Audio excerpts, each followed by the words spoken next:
It's Steal Love on the south side, yeah, that's right. Reppin' in the wood, got my hustle tight. From Chi-Town streets where the wind blows fierce, built up like steel, can't nobody pierce. Oh, hey, good afternoon. I know I was missing. I know I've been missing. But I'm here, I'm back, and I just want to say hello, and especially hello to the Rewind crew. I always have to acknowledge them because you don't get enough. And I want to say hello to the 4 people who walked in the room. And if you have come in, please make sure you hit that like button. Greatly appreciate it. Appreciate it. Appreciate it. Listen, the YouTube streets are always hot. And I said, oh, I need to review Go Political video that they put out. I said, whoa. I thought that was like hot topic for real, right? Thank you for the 2 likes. And I don't know about the other 6. Like, do you gotta tell the people to hit the like button? I don't know. Draining. But anyway, I said, let's talk about it. Because I'm on my way outside, y'all, outside. And I said, before I go outside, let me stop by to say hello and let's review some things. Hey, Mike, how you doing? Heard these YouTube streets are hot, Mike. What you think? Oh, good afternoon. Hey, Lisa Lee, what you doing, girl? How you doing? Hope you're enjoying this beautiful Sunday. I'm about to go outside. I got to go to the Menards. But anyway. But I said before I go out, let's talk about it. Did you see Go Political video today? Did anyone see it? Well, I haven't seen it, but someone told me sent it to me and said you gotta watch it. I said, okay, I'll watch it. But I said, I'm gonna watch it with the people. Why not? So let's get started. What's the latest? Well, I have not. If you haven't, go to Go Political's page. Adios mío, mija. Hold on, I done had it, lost it. And Go Political talks about, they talking about that St. Patrick again. So I think it's something that is definitely worth looking into. And let's see. Oh, Go Political. Let's see. Hold on, I'm gonna get it back up for you. Because really, we want to know. Inquiry. Oh, hold on. Okay. And I already have. Hey, Dr. Marilyn. Let's go. You right. And listen, I already have given my donation to Go Political Video YouTube page. So I have taken care of that and said my thank you. So here we go. Let's go, as Dr. Marilyn say. Okay, there it is. And if you haven't, please go back.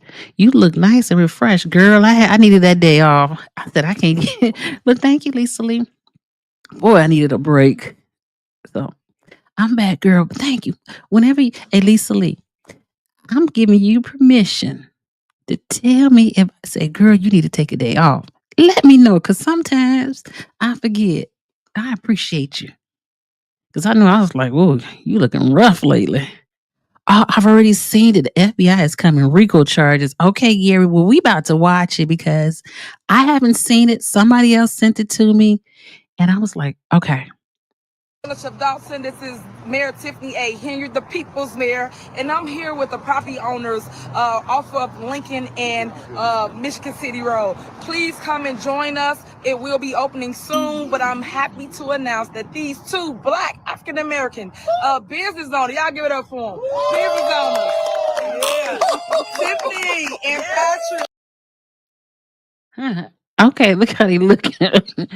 And listen, you know what I realized yesterday?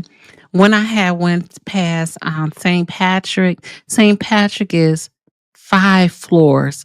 The bank across the street has 5 levels, so it's not the only building that is tall.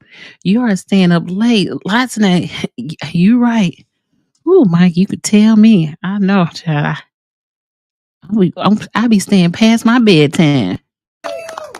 They're about to put up an upscale, sit-down food restaurant here in the village of Dalton. So please, Chef Inspired, Hey, please Miss join Regina. us on this vision and on this view. Tip, you got anything? I'm just ready to get it over with. It's a long time coming here, and I'm ready for Dalton to give what they need and everything that they deserve. Yeah, thank you. Thanks for the support. Thanks to the mayor, everybody that's been on this journey. We thank you so much, and we'll see you in about a year. A year. He said a year in court. Or a hater. But you got to give somebody a pat on their back when they're doing good things, regardless if you don't like a person or not. That's right. She's proven herself to be a good leader. She's living up to her promises that she's going to make Dalton a family-oriented town again. Thank you, man, because we need that. No, thank you. Come on now, dog. Come on, man. Hey, guys. Just want you to know that you see the progress being made in the village of Dalton from the... First of all, hello to everyone who has come in today. Thank you. And don't forget to hit the like button. And thank you, Miss Miriam. I'm glad you like the glasses.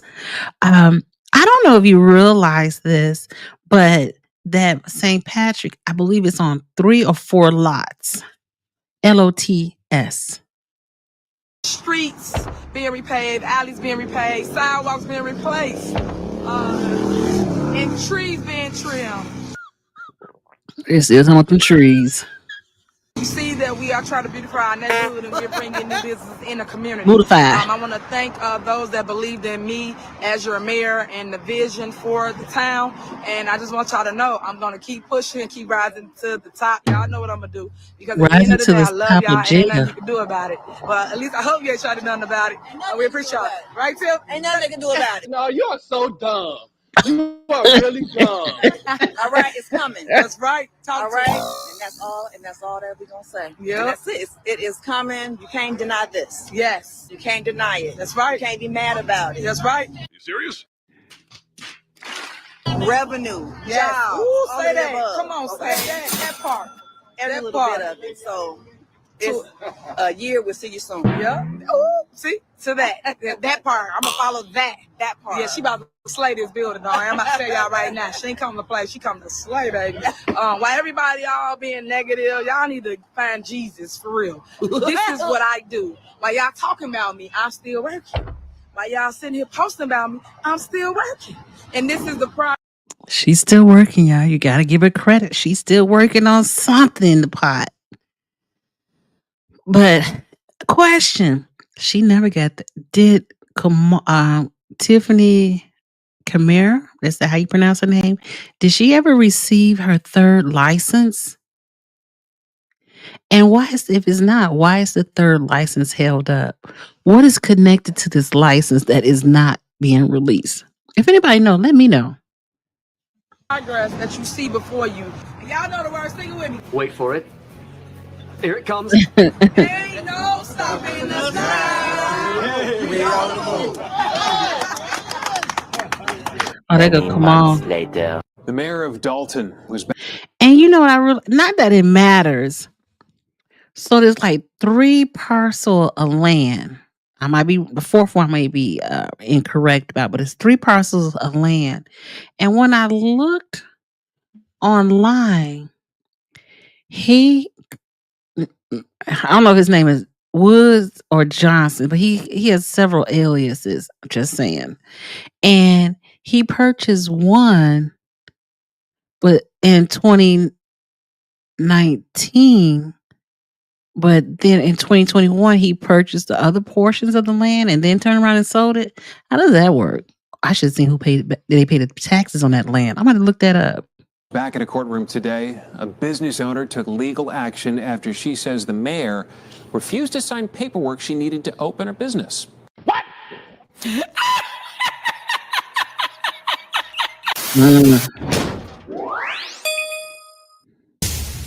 Hey, Annie. So political. What is up, guys? Carlton Flowers here with the Go Political Channel, and we are back in the hood. Yay! In the Oh, it's south not the suburbs hood. of Chicago once again to talk about Tiffany Henyard and this situation with the latest subpoena handed down to the village of Dalton from the FBI. And so in this video today, we're going to talk about everything. We got it all figured out now. Hopefully you enjoyed that. Enjoyed the intro. Even though I made it, I've watched the intro like at least 10 or 15 times, which makes it extra spicy. So Adding in the extra little memes and the Mexican guy at the end laughing. That gets me every time. Hold on, We're going to talk about a lot of stuff. Okay, so let me give you a visual of the area because let's see how you did it get big on your end.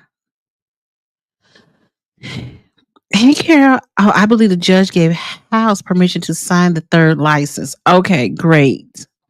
So I just want to give you a visual of the area which is in question. So this building right here is the Dalton Bowl. It's a bowling alley.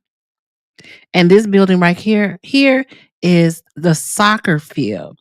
From what I understand, this soccer field is still owned by Inland Real Estate right here. And this, you see right here in the corner, that's the veterinarian, the property that now that St. Patrick sits on. But there's like three portion.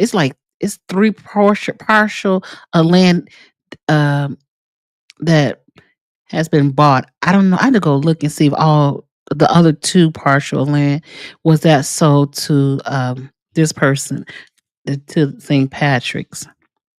The Courtesy Exchange is still there on Sibley and Michigan City Road, and its gas station right here is still also on there also. And this street right here, that's called Sibley. This is like the main thoroughfare. And when you make that right, it'll take you beyond these bushes to get on the expressway, to go where you got to go, to like towards Indiana or Michigan. Why didn't the judge make Tiffany sign the third license? Somebody try to explain to me about that third license, and I would do my best to explain that, but I can't verify this what they told me about that third license. But it's supposed to be it may be attached to the Emporium liquor. Now, allegedly, because I couldn't verify it, but this is just what I was told. So I just wanted you to see the partial land that is in question that they're talking about. Okay, let's get back to the video. In this video, and you don't want to miss any of this. So in this video, I'm going to tell you what I'm going to talk about, and I'm just going to raw dog it. This is not rehearsed. It's not going to be all smooth and all that. We got a lot to cover. So we're going to talk about what we figured out with the subpoena.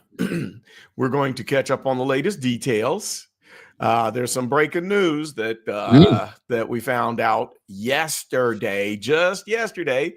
We're going to talk about why I believe that Tiffany must have had her hooks in this whole real estate deal from the jump. And I'll tell you exactly why. Then we're going to discuss some funny money in the millions, because there's somebody else that had access to a lot of money, and they just don't seem like the type of people to me that could come up with that kind of money. So funny money. Okay, Gary. And we're going to talk. Gary, you want to wait until the video's over, or do you want to do it beforehand? Talk about cutting corners in construction and stealing from the village of Dalton. I got a clip, a classic clip that I'm going to throw in on that topic. And then we're going to talk about at the end why RICO charges are going to apply to this. RICO.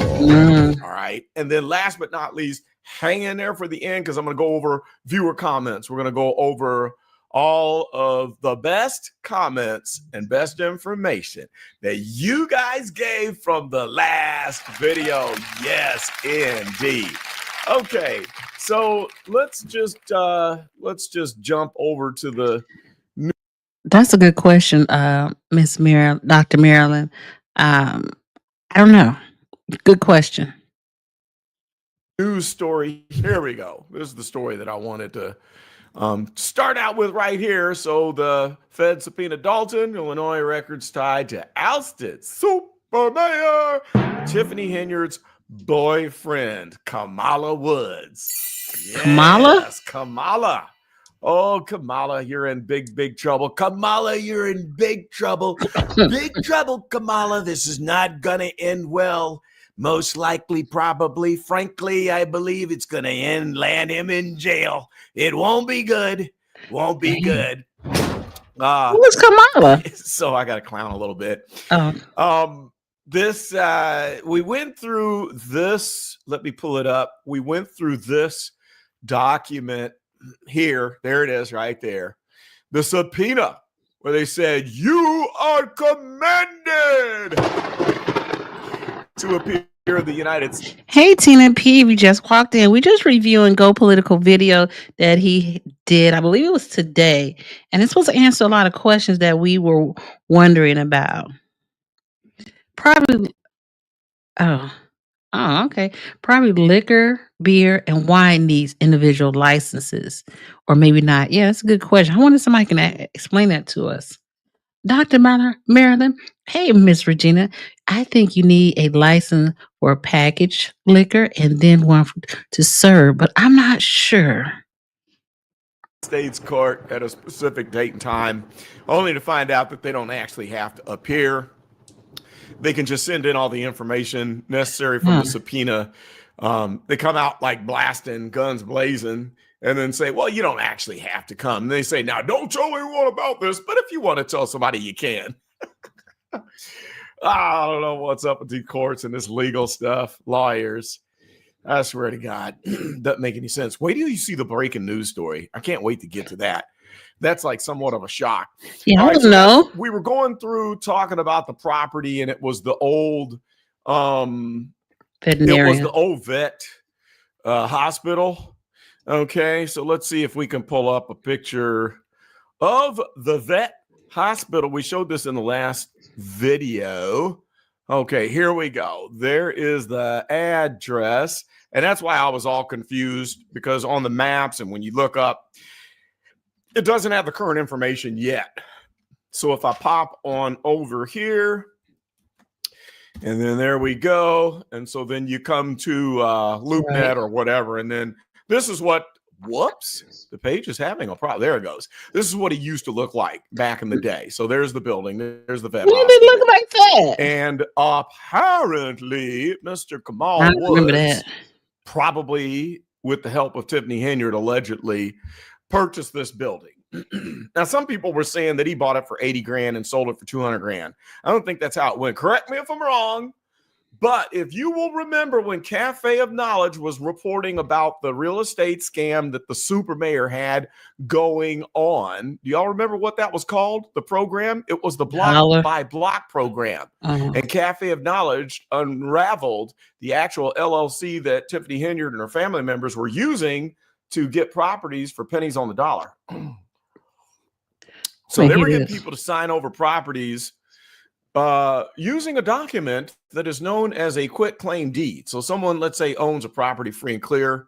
They got a bunch of fines from the city, code violations. Well, then they give them these fines and they can't afford to pay it. And then Tiffany comes to save the day and says, well, hey, well, you can sign a quit claim deed and, you know, I'll give you $10 and I'll take this problem off your hands. And then she owns the property. And of course, the fines go away because she's the mayor, allegedly. But dig back and look into the old archives. You can find all about the block by block program. And I'll bet you money that there was a scam going on and that they got this property dirt cheap. I don't think there's any way they paid anything more than $5-10 for this property. Correct me if I'm wrong. Like I said, you let me know. So Kamal sells the building to the unwitting couple. All right. For the St. Patrick's, let's see if I can get a picture of the restaurant. And as you saw in the intro, St. Patrick's Restaurant. And by the way, this is going to be a food restaurant. Oh gosh, I still can't get over that. Tiffany Henyard, she's a mess. A food restaurant, as opposed to what? A non-food restaurant. Trying to find a picture of it. All right, I don't see a picture here. I should have done that before I started. But at any rate, now the page is not there. Whatever the case, this building is where the St. Patrick's Restaurant is. And that's where this couple, Tiffany and Patrick, we're going into business to make this an actual sit-down restaurant, as Tiffany calls it, a 5-story upscale sit-down food restaurant. And little did they know that they weren't going to be able to start in business as soon as they were ready to start. Now, one question I have is this. Did Tiffany have a plan from the jump to stymie this, or did she wait until? So let's see. I believe each entity needs their own liquor license. Okay. Let's see. Gary, you're going to find out that Tiffany isn't the kingpin in this. In the building, more than likely, it's going to be seized. You think hold on, Gary. Drop the mic. Are you saying if what I just thought I just read? Are you saying that St. Patrick may be seized by the FBI? Allegedly. Oh my gosh. They got this thing built and thought, wow, this is a nice building. I need to get my mitts on this in the same way that she was stealing other properties. You tell me. I don't know. So this Patrick and Tiffany buy the property for $80,000, $200,000, whatever it was. Oh, sorry. They invested, get this, guys, $3.2 million to make that building. And it is a fabulous building. It's 5 stories tall. I mean, it's spectacular. It's pretty incredible. All right. But $3.2 million. That's a lot. $3.2 million. Do they look like the type of couple that could afford that? I don't know. Maybe I'm being judgmental. Try to get this up here again. St. Patrick's Dalton. They probably got loans and stuff on it. I mean, it's not like they couldn't have gotten a loan on it. What is your thoughts? I mean, until they could say otherwise, because they would have to claim it on their taxes, and they probably put their house up for as a what's it called? As when you put your house up as collateral. Excuse me. Let's see if I can get a picture that way. St. Patrick's Place. Hold on. See. Oh, I hope not. Yeah, Amy. Gary needs to come up and tell us, please. Yes. Let's see. Why you think they're going back so far to see if the building was properly sold, and it wasn't? Now, Gary. Okay, so because he's going to talk about, somebody did explain something, so they're going to talk about in the video how the doctor got he got in trouble in regards to. Do I still have it up? He got in trouble, and I was trying to figure, did he go to jail for this, for animal abuse in 2014. And so, gosh, okay, as this video play, I'm going to bring the article up for that portion. Okay, hold on. Oh, okay. So What do you think? And it wasn't so. Okay, so in Illinois, there are over 3 dozen liquor licenses. At St. Patrick's, different classes of liquor license, including options for on-premise consumption, like restaurant, bars, and premise. Off premises consumption like liquor stores. Oh, and special event. Okay. Hey, prima donna, how you doing? How you doing? Glad you can join us. Hey, Shelly. Tiffany, the purchase of the building talks about how they paid for the building. They had family members invest. Thank you. Lisa Lee, they probably thought Tiffany was hooking them up under the table, but Tiffany actually had the original in mind. Hey, okay, let's. While this video play, I want to find an article in regards to the doctor. Hold on, wait a minute. Ms. Regina said something important. Hey, something is wrong with the like button. You know what? We probably should stop what we're doing and not talk about this since people don't want to hit the like button. Hit it once for me if you haven't already, so I can see if it works, please. And thank you. Thank you, Miss Regina. What the world? Dogs were found in the basement, right, decomposing. Yes, I'm going to look for that article and bring it up.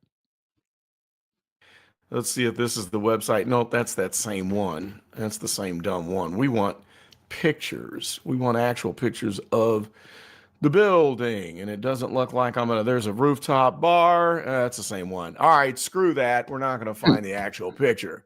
Well, in any case, where did they come up with that money? Prima donna. Question. Oh, thank you, Tina P. Tina P is the best ever. She just gifted 5 people memberships. Thank you very much, Tina P. Happy Sunday. And we're gonna call Tina P. I have to put you down for the for Friday night chat. And you have just sponsored the Friday night chats. Yeah, what's your name? Thank you. Hugs and kisses. Thank you, Tina P. Always coming with the gifts. Come on now. You can at least hit that like button because you may be the one who receives the gifts. Hey, Foxy 2 Roxy. I was gonna say something. Yes. So all right, here we go. Oh yeah. Prima donna. Let me ask you this. Now, I don't remember this. I remember the other animal the animal clinic. That animal clinic, did it ever look like this? But I don't remember it looking like this. If I'm wrong, let me know, but I don't remember this one. Let me know, Prima donna. Tell me, post it in the comments. That's your next assignment, Gumshoes. You did a great job digging up information on the last one. Congratulations. You did great. Now, go and tell me where this couple gets this kind of money. How do they have that kind of credit? I can't go out and get a $3.2 million loan. I'm an engineer with a consulting business. All right, so I found the article that I want. It's an old article in regards to the veterinarian. It was darker from what I remember. Yeah, it didn't look like that. Hey, Karen. Karen's Rusty. How are you doing? Okay, I just want to because I'm like, I don't remember that, but Tina P always coming with the gifts. Yeah, she does. Say hello to Foxy 2 Roxy. We appreciate you. And don't forget, Foxy 2 Roxy, drop your link for your channel into the chat. Thank you, Tina P. Yeah, we love us a Tina P. She don't play. It was darker from what I remembered. Okay, I'm like, I don't know, am I tripping or what? Okay, so here's the article in regards to the veterinarian. I couldn't see when I found the veterinarian's name, I didn't think he did anything illegal, so I never went and looked further. But here it goes. Oh, I was trying to find it this morning, but I couldn't find it. Could you drop the channel for me or something? Okay, so this article is dated. This is WGN 9. and his charges upgraded in alleged animal cruelty case. Now, I wasn't able to find any article or anything if the veterinarian was charged or what happened to the case. Okay, this is an archive article, and the information in the article may be outdated. So please look at the timestamp on the story to see. Oh, maybe that's why I couldn't. I didn't put zone behind it. Okay, hold on. I gotta write this zone. Thank you. I didn't realize there was so many Foxy to Roxy's out here. Oh, Foxy Angel Zone. Got it. Please don't forget to go and support our Foxy to Roxy. She just started her channel called Foxy Angel Zone. Please and thank you. Okay, so here's the article. Charges were make it bigger for you. Hopefully it got big for it. Maybe I made it too big. Okay, so the charges are upgraded in an alleged animal cruelty case. 54-year-old Dr. A. He actually has three names, and all three names are not here, but that's his name. Deep Sangad of Naperville. At the time, he was 59 years old. Sharon Cargill of Chicago are now facing felony counts of aggravated cruelty. A warrant is out for her arrest. Both were originally charged with several misdemeanors. Back in September, 4 dogs were found dead and many others were discovered in poor condition at the animal hospital in Dalton. At least 3 of the deceased dogs were starved. A Dalton police officer who was dropping off a dog at the facility, which the village had a contract with for the housing of stray animals, observed what appeared to be dead dogs and other animals that appeared to be in poor condition. So that's all I could. So I find out if this person went to jail or anything. So I just wanted to show you that's the animal hospital. Okay, Tina P. Yeah, Tina P always coming with the gift. I love me some Tina P. Okay, let me go. I'm going on. I'm doing the most right. Oh, Miss Regina actually watched Foxy to Roxy's video last night. Good job. She said, thank you. Thank you, Tina P. Yes, thank you. And don't forget to go to Foxy's Angel Zone. Gary, if the FBI was only worried about Tiffany and Kamal in that building, ask yourself why they're going back 11 years. They do that to see if it was properly sold.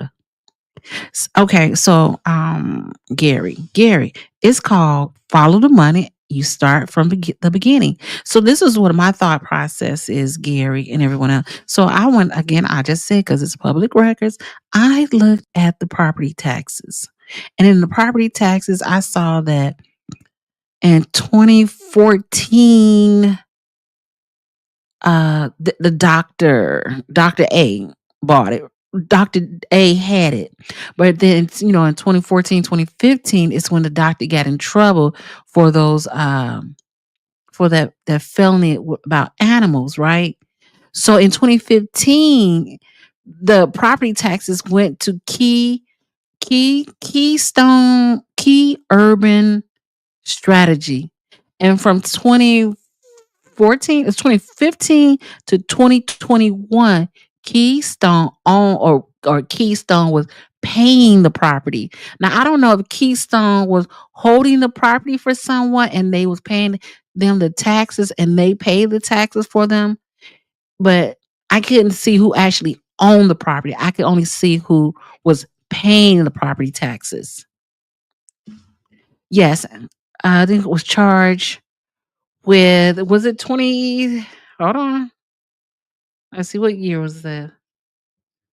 Make sure. The article states Mike. This article was written on December 16th, 2024. So you're saying that September 20, I don't know, you got September 21st, 2016, and W has December 16th, 2014. Dr. was charged with animal cruelty for 4 dogs that were found dead at hospital 2 years ago. He was found not guilty. Okay. The veterinarian in the South Suburb was found not guilty of animal cruelty. Okay. So he was found not guilty. Because he's still alive, and it looked like he still has a business somewhere. I'm just saying. I don't want to seem like I'm a creeper or anything. But yeah, he still has a business. So the part that I'm kind of a little in the middle about and kind of confused about is, did Dr. A sell his property to Key Urban Strategy? Or was he like the holding company for him while he fights the case, and then they just kept paying him taxes on the property? Because the taxes never got behind, only in 2021, it looks like. Because in 2021, whenever Tiffany came for the St. Patrick's, bought the property, she had to pay back taxes, because you could tell it's back taxes because it had doubled on that property. Let's go. Got 6 YouTube channels. I own an auto body shop. I have a marketing business. What else? A health business. I sell my own private label health products online. I do all sorts of stuff. I'm flipping real estate. He's a hustler. I can't get a $3.2 million loan. So can y'all educate me on what they're doing to access that kind of money? Please let me know. Or did it come from Mr. Kamal 7 Figures Woods? Maybe he was hauling in 7 figures and he gave him that loan. Could that be part of the problem? Do you think that he lent money to them? Maybe that's how they were able to stymie them and prevent them from opening. Okay, whatever the case, $3.2 million to build. And now we start building and they're cutting corners. They're cutting corners in the construction, doing unsafe things. Where do I know this from? Well, there's proof. It's right here. A clip that I'm going to share with you right now from the actual Dalton board meeting a year ago, which shout out to Paul Roberts, because I remembered watching this meeting live and I couldn't remember when it was. And Paul Roberts, thank you, brother Paul, for filling me in. And he told me the exact date and the time during the meeting that this was discussed. So let's cut the clip and check this out real quick and we'll come right back. Someone sent us an email and then we actually spoke to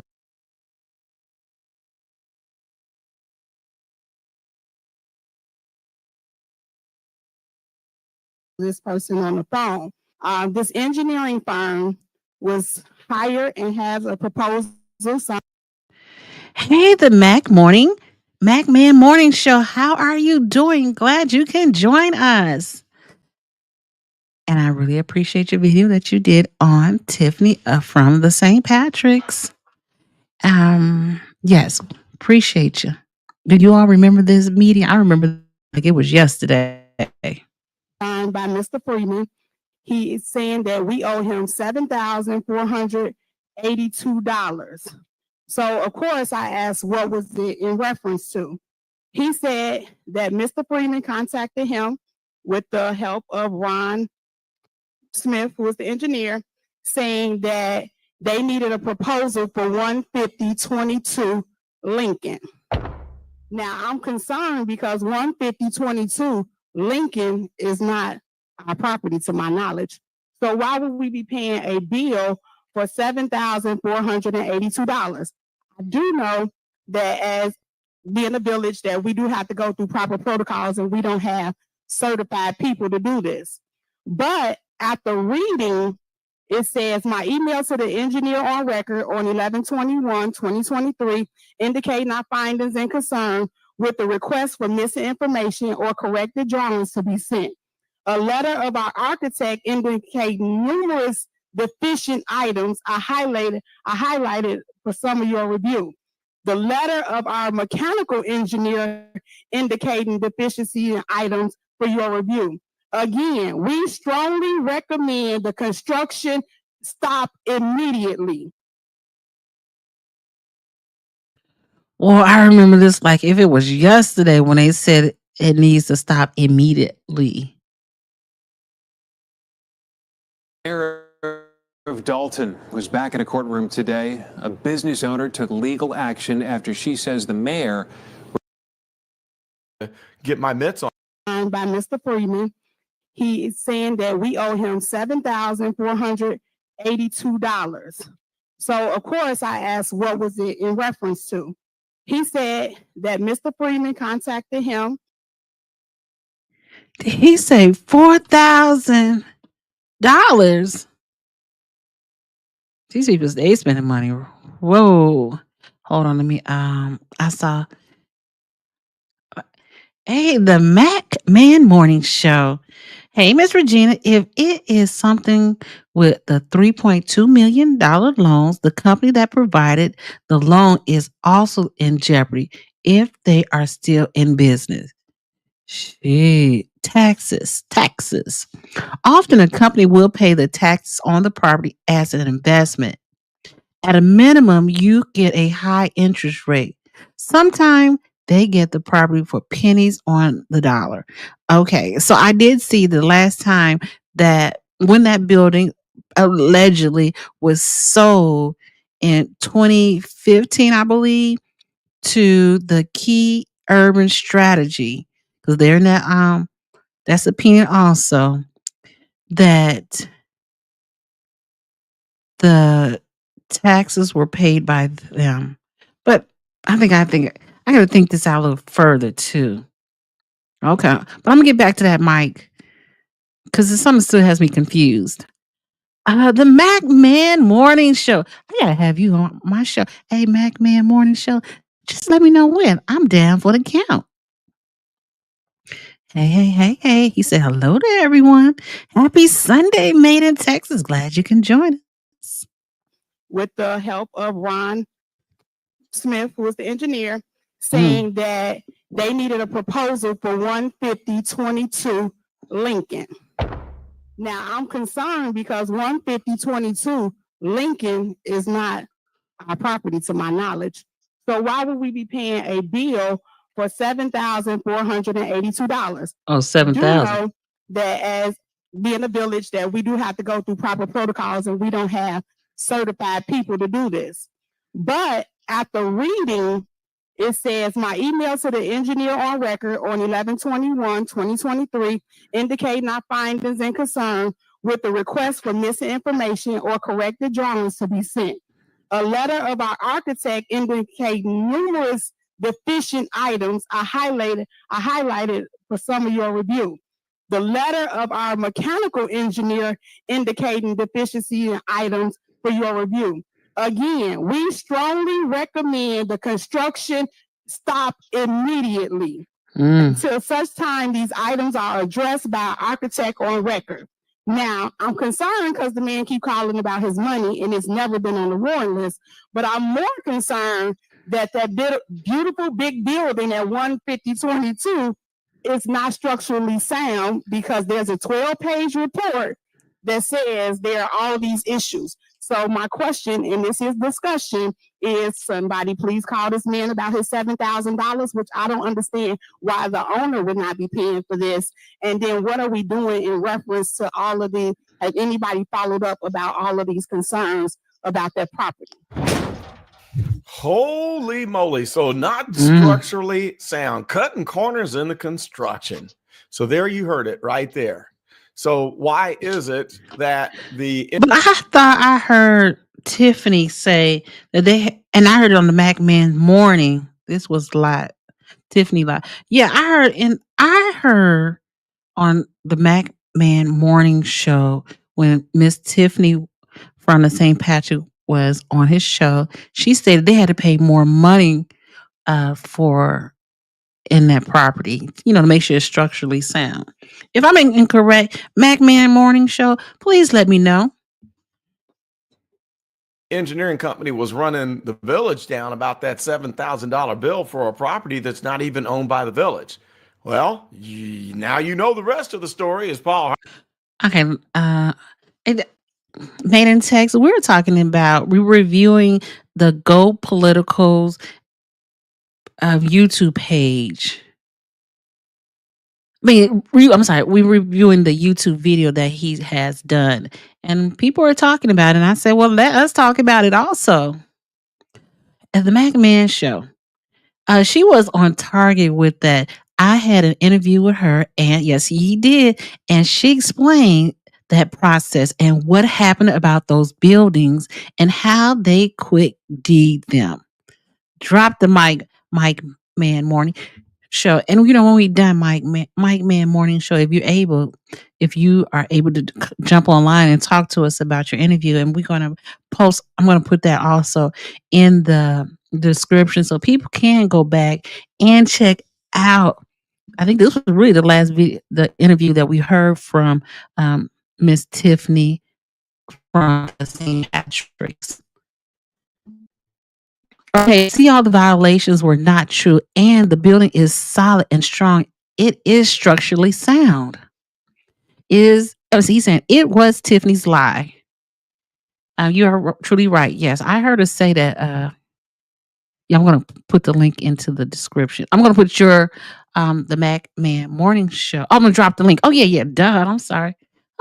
Hallelujah.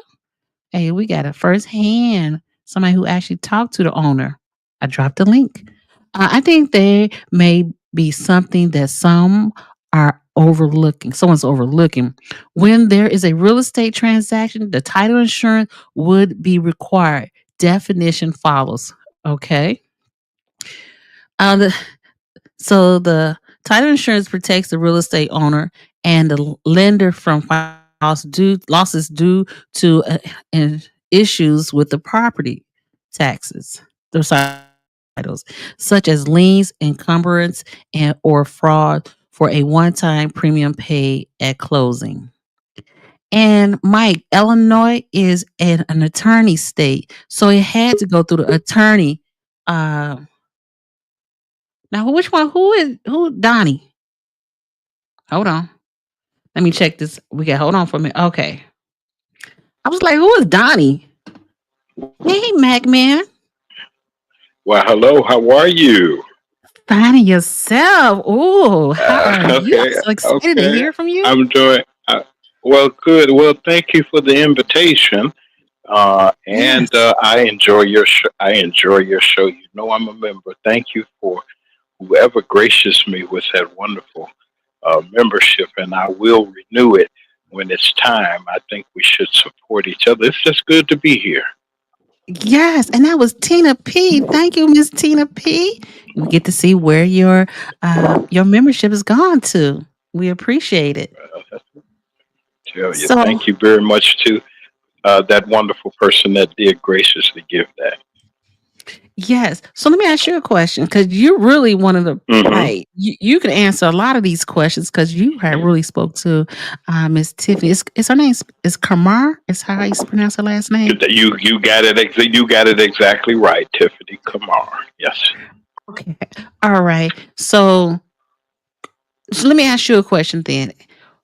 Okay. So when that letter got to Belcher, and the architecture was calling the board members. What point did you say? How did Tiffany, the mayor, how did she get involved, or how are you saying that she's causing some of these issues? Well, that's when the fix was on. Tiffany saw the progress of that building. They saw the plans and the arrangements. She's the mayor. Also, I think she's the building commissioner too. She holds a couple of commissioner hats. I think she's the liquor commissioner and also building commissioner, as far as buildings, inspections, and things like that fall under her jurisdiction, code enforcement.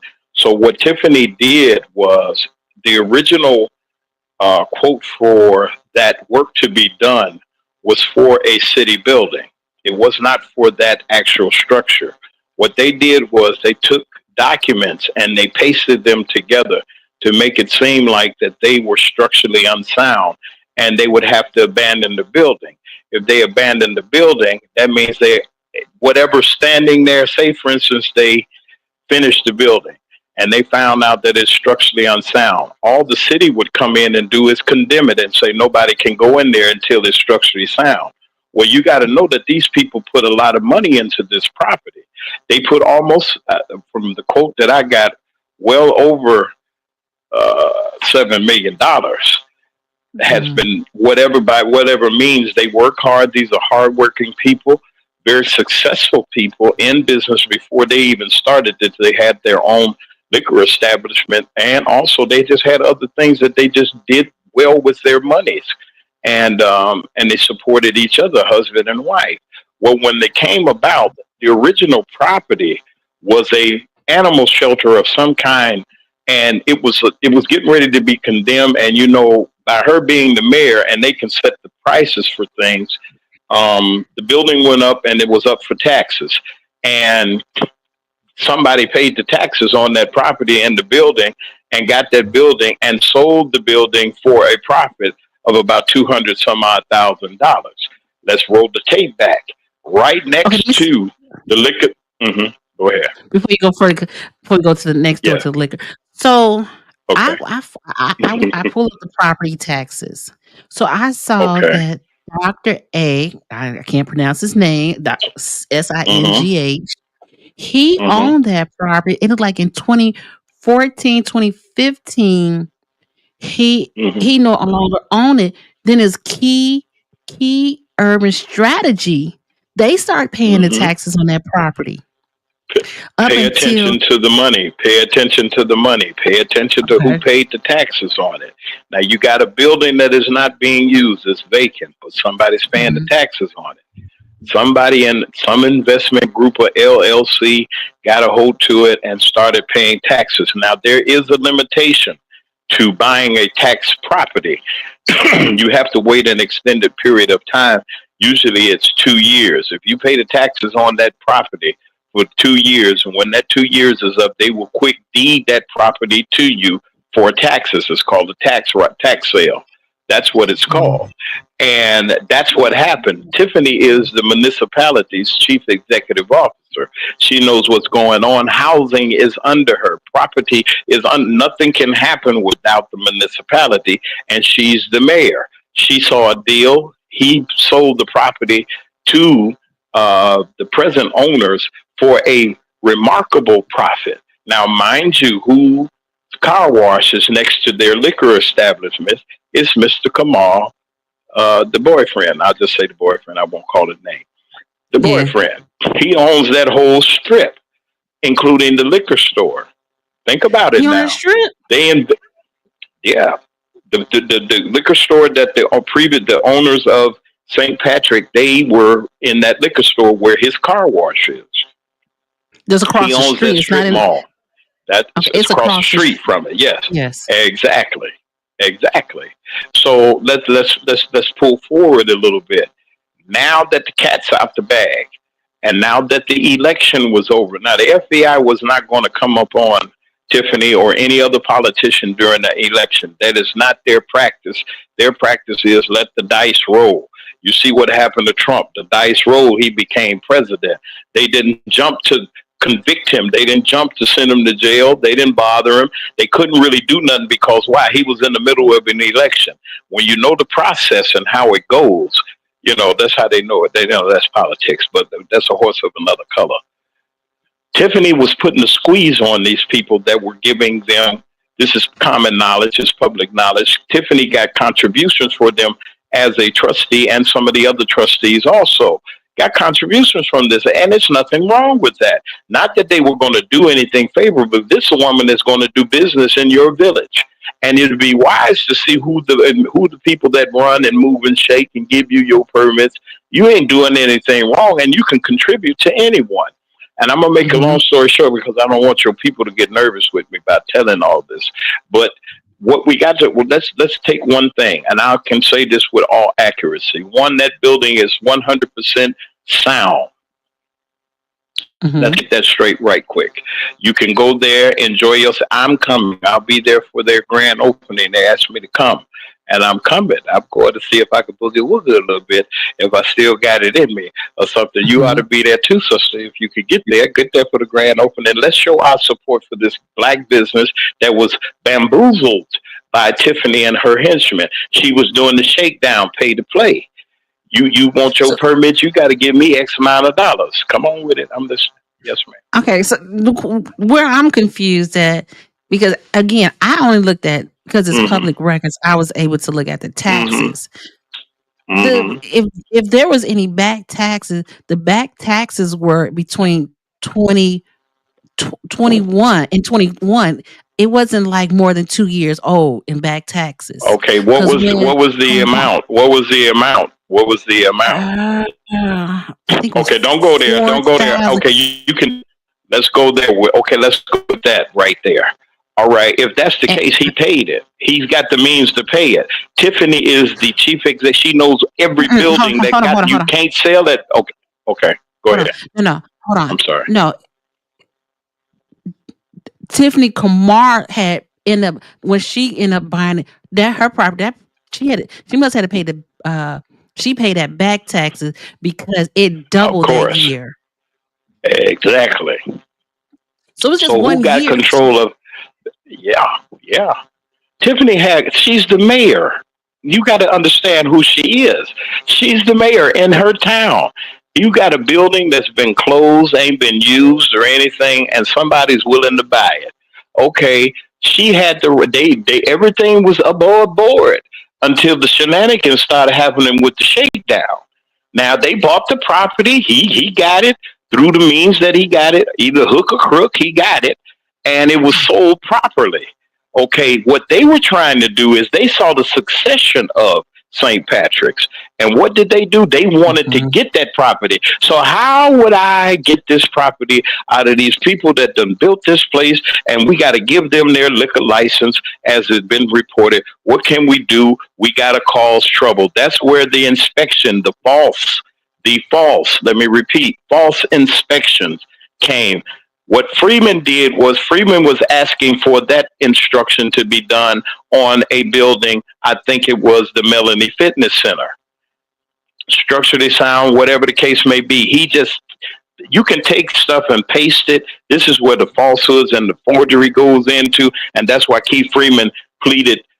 He started cooperating with the government because not only that, they got him on everything. They got Tiffany on everything. They have her.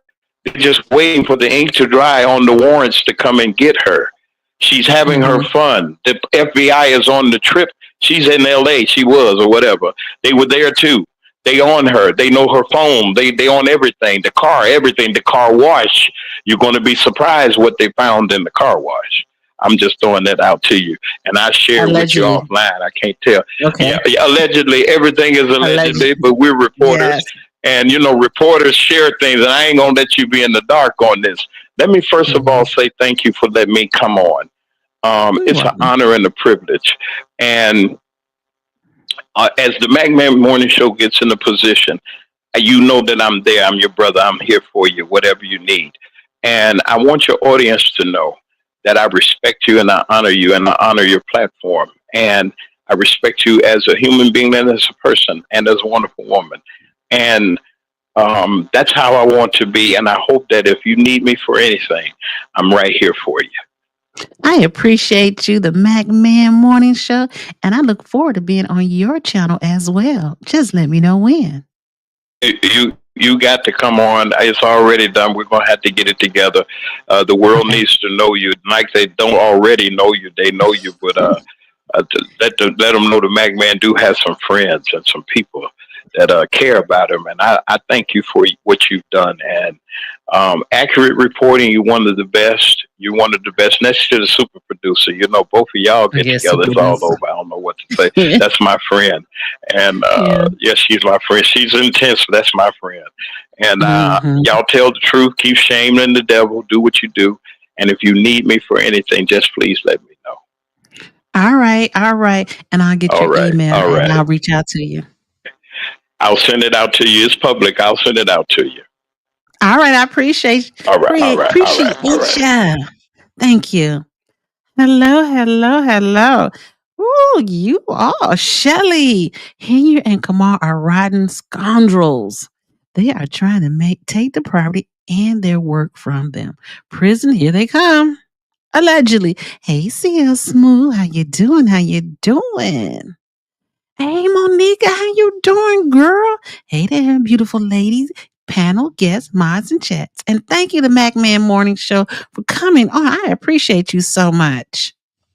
Carol, wow, this guy is on his YouTube giving out wrong information. Are you talking about Go Political, Carol? Who were you talking about? I was confused. I'm so sorry. Hey, there's Shelly. Go Boogie Woogie D-Love. You are hilarious. Oh, girl, I think he thought you was talking about him. Mac, Made in Texas. There are some missing pieces to me. There's definitely some missing pieces to me also. Because I'm like, yes, that is their liquor store. So that's what I said. That's their liquor store. Somebody told me that, and you can quote me if you can tell me if I'm wrong. I don't know. People just tell you everything. That there was a couple also. It was like a group of people who owns that property, but I don't know. I have no clue. It might be 3 years of taxes and then a court process, right? Because you have a year to catch that taxes up. So that's why I was confused. Is if the key. So let me start over. I think the doctors sold the facility to the Key Urban, and I guess it's the investment group. I don't know if it's it's hard to tell if it's an investment group. I don't know what they are. It just says Key Urban Strategy. Now, they have been paying the taxes on it. So it never went without the taxes paid until Mr. Woods or Johnson. I don't know his real last name, which is weird. I didn't realize he had 2 last names or something. He has a lot of alias, FYI. And then somehow another in between in that article that I found that stated that, I'm going to show you the article because I want to show what they say, show the truth. Oh, she's talking about this man, Go Political. You don't like Go Political? Aw. I want to show you this real quickly. I don't know why I got a headache today, but I got to go outside. I want to show you this real quickly, which I thought was very interesting. So this is the article that I found. This article that I find.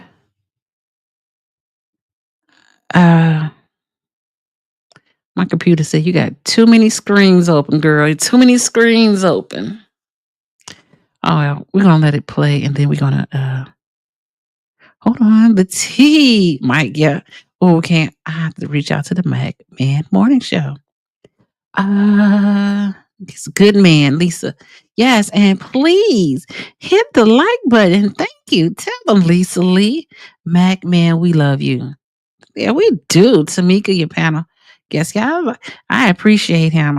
Oh, you don't like Go Political? Oh, okay. Well, what it is the Cook County Land Bank take all bloody property and give me municipalities the chance to sell them either for profit or just to give for investment. The land bank, that what it is. So it was so let me ask you this, Mack Man Morning Show, because I'm just trying to understand the process. So even though the taxes really has been paid ever since up until that one time, for that 1 year, it got behind. It didn't get paid. So do you think that the Key Urban Strategy now I think they must have been an investment group because I saw something. They had received, I'm going to go back before I open my mouth because I want to show it to you before I tell it to you. I think Go Political is a nice person, but he does drive-by reporting. Okay, I receive that. I receive that. I receive that. You know, like I always tell people, and I used to tell my daughter, you listen to what you listen to and you spit out what you don't need. I'm just saying. Let me explain and forgive me for my typo. You could have stayed up here longer and to explain it. Mac Man Morning is responsible for all delinquent properties and they give the municipality the opportunity to sell them. But how do they sell? But it has been with Key Urban Strategy since 2014, I believe, up until 2021 when it was sold to Kamal. And then in 2022, it was sold to Tiffany Kamir. So that's what I think the problem is. I think the doctor sold that property, to get it out because he was going through that lawsuit situation. So Key Urban Strategy took over. And you look up basic it was Kamal's investment. Wait, hold on, the Mac Man Morning. Let me get to the bottom real quick. So Dawson brought some properties from the bank land. Hey, Bumblebee 66. Glad you can join it. Now, if this man put it up for sale and was behind on his taxes, the Cook County Assessor's Office lets the municipality know that the property is delinquent and they can handle it from there. But I thought if I'm wrong, because I've never done commercial real estate. But you had a year. Somebody can buy your taxes, but you have a year to pay them taxes back to the person who bought your taxes. Is it a year? I think it's a year or 2 years. Somebody get me right. It was Kamal Investment Group. So you said Key Urban Strategy is Kamal Investment Group? Hold on.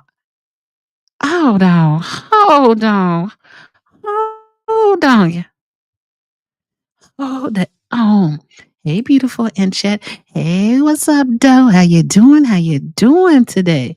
I'm late to the party. You're never late. You're always on time. Yes, the time limit was up. It was 2 years. It's 2 years. And it was delinquent and it was turned over to the municipality. Well, okay, so this one let me say it. And I'm wrong. I accept my wrongs, but I pull each one of those property taxes and Key Strategy. What's the Key Strategies? That's what they call it. They were paying that taxes. Oh, hold on. Let's see. They sent me something.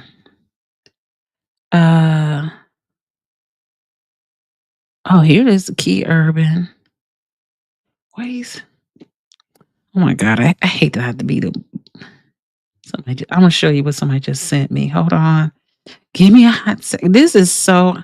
I'm trying not to get in people's business. You know what I'm saying?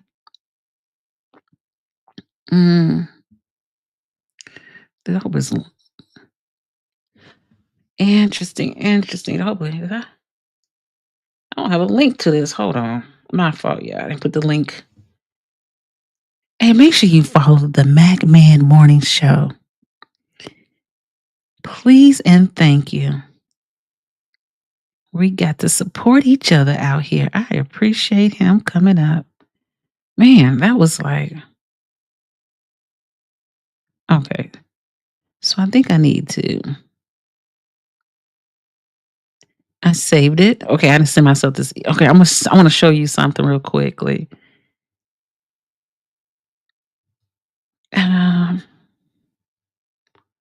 Okay. Oh, yeah. Listen, I need a co-host on these shows. Okay, let's when we do this stuff. Okay. So somebody just sent me this. I don't know, did you see this? Where is this from? Oh, the special warranty deed. Okay, what is this? All right, can you back that up? What a tangle we have weaved. Yes. Which the municipality of Solitude, Tiffany's boyfriend now, who is the municipality head. Oh, I'm quite sure one hand washes the other. That's why the FBI wants to go back to 2014. I really think when that doctor got in trouble, he was trying to get that off his hand immediately because he needed that money for going to court. If it was Kamal that created the LSC, what year did he do this? Good question. I looked up this Key Urban and it had somebody else's name on it. Oh, what? What? Oh, the special warranty deed. Oh, sorry, let me turn this way so I could be facing you all. Jeffrey Goldberg, property tax one. This property has been. I don't know where did they get it from. They sent me something else. Okay, so warranty deed, $80,000. Oh, so let's.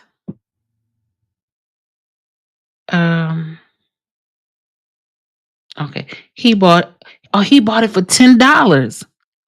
What? Somebody just told me he bought it for $10. He sure. Oh, look at it. Look at it.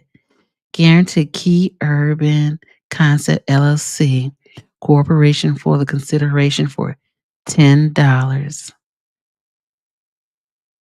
Grantee Kamal was an individual whose address is. That's the 317. That's where the his shopping mall is at. Well, hey, I can't say nothing else after that. So it is true. He bought it for $10. Oh, heck, no. But he wasn't even 2 years old. That's the thing I don't understand. So Key Urban. Oh, he been paying the taxes on it. Then he sold it to himself for $10. Which the municipality? Okay. Whoa. I'm quite sure. Yeah. Ooh. If Kamal created LLC, yeah. Ooh. Ooh. Oh. Right property, right time. Oh, but he didn't think the St. Patrick was going to make it like it is. That's when he got mad and they put all the stuff on him. That's the land bank. You can sell those houses and it's hard to get that. Hey, Lady Luck Club. I'm about to fall out of my chair right now. So Tiffany is the mayor, is in charge of properties, and that's it. I'm done. Hey, Brilliant Disguise. This is crazy than I thought. Yeah, I'm done. I might as well just go ahead and do what I'm going to do this evening. Money, money, money. I done heard it all today, Mac Man. I didn't even think that it could get that deep. Hey. And Lady Luck Club said hello to the chat. Not to say that this is the right way to do things, but if TH would have just signed the licenses and allow them to open, they wouldn't be in this position. Yes. Oh my God. Start from the beginning and follow the money. The Mac Man Morning Show, he done dropped the mic. And now he's time. Love you, my dear. And I love you back and love you more. You done dropped the microphone today. On a Sunday. On the Lord's Day. Now it makes sense. So I got a headache, y'all. I really do. I had a headache when I woke up. Look at those shell accounts and companies. They found a workaround with moving the properties around. Yeah. Are people really refusing to hit that like button? Are they? And listen, I can go on with my day. They don't want to hit the like button. What's wrong with that? I don't know. How we got 36 likes and 97 people in the room. Hello. And Tina P, she gave out 5 new memberships. I don't understand. We're going to do something different. Hit that like button. We done talking about this. Hey, Karen's Rusty. You might have already said it, but remember when Tiffany was a trustee earlier on? She was part of the a block by block program, not black programs block. Yo. Hey, Lady Luck Club. I'm speechless right now. I don't know what else to say. The special warranty deed may be a problem for St. Patrick. Oh, hey, Lady Luck Club. Hey, Lady Luck. Love some of you. Ooh, he CL Smooth. He cheating on me, but he can love on you too. Hey, block by block, yeah. Miss Regina, I think they wanted to keep the liquor licenses so they could use them for when they took it over. There's more to it. Can't be no more, Lady Luck Club. It cannot. We cannot take any more of this. Lisa Lee, I think it may be broke or have COVID because they scared it. Hit that like button. Yeah, that button must be broke. I'm going to see if I can get a technician out here to see if they can fix the like buttons. Nice, Tina. Yeah, I appreciate Tina. Tina P. My CL Smooth said, hit that damn button. And he don't want to keep asking. All right, Monica. Brilliant. Yeah, tell these people to hit that like button because the Morning Mac Man just dropped some jewels for us and we are reviewing. We only reviewing. So it's entertainment purposes only. Hey there, lovely at Lady Luck Club. Hey, Coffee, how you doing? How you doing? We know you working. Hello, Porter Carolyn. How you doing? She said, go political sucks. I had to unsubscribe because of his attacks on black women and Democrats. Okay, I'm so. Let me say this. I'll go, Carolyn. So somebody sent me the video. I said, okay, I'm gonna listen. I'm gonna watch it. You off today? Hey, I'm gonna watch the video, and I'm just want to see. But to be honest, even though I may or may not believe everything that he is saying, but we have really gotten some important information from our chat about connecting some dots, DOTTS, which I appreciated because I was like, wait a minute. There's really more to this story. He may be off a little, but there's some things to put in perspective here. I'm just saying. Hey, Coffee's in the building. Hey, Karen's Rusty. Remember she had access to homes back then, and she was trustee with the housing program. Interesting. So that's why she want to get that housing program, but it's not even. Lady Club said it gets deeper. I am scared. I think I got another email. Oh, no, I ain't getting another text message. Oh, my gosh. Oh, I was like, who sent me that? Okay. He bought it for $10. That is crazy.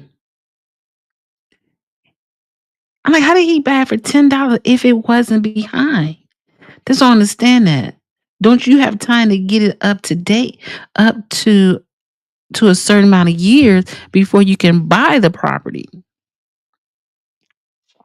Hey, Coffee. Hey, Monica. Hey, Coffee. Happy Sunday. Happy Sunday. What up, though? It's been said that Tiff slept with the previous. Now, I ain't going to say that because I don't know. He sound like a nice. I don't know if he married or not.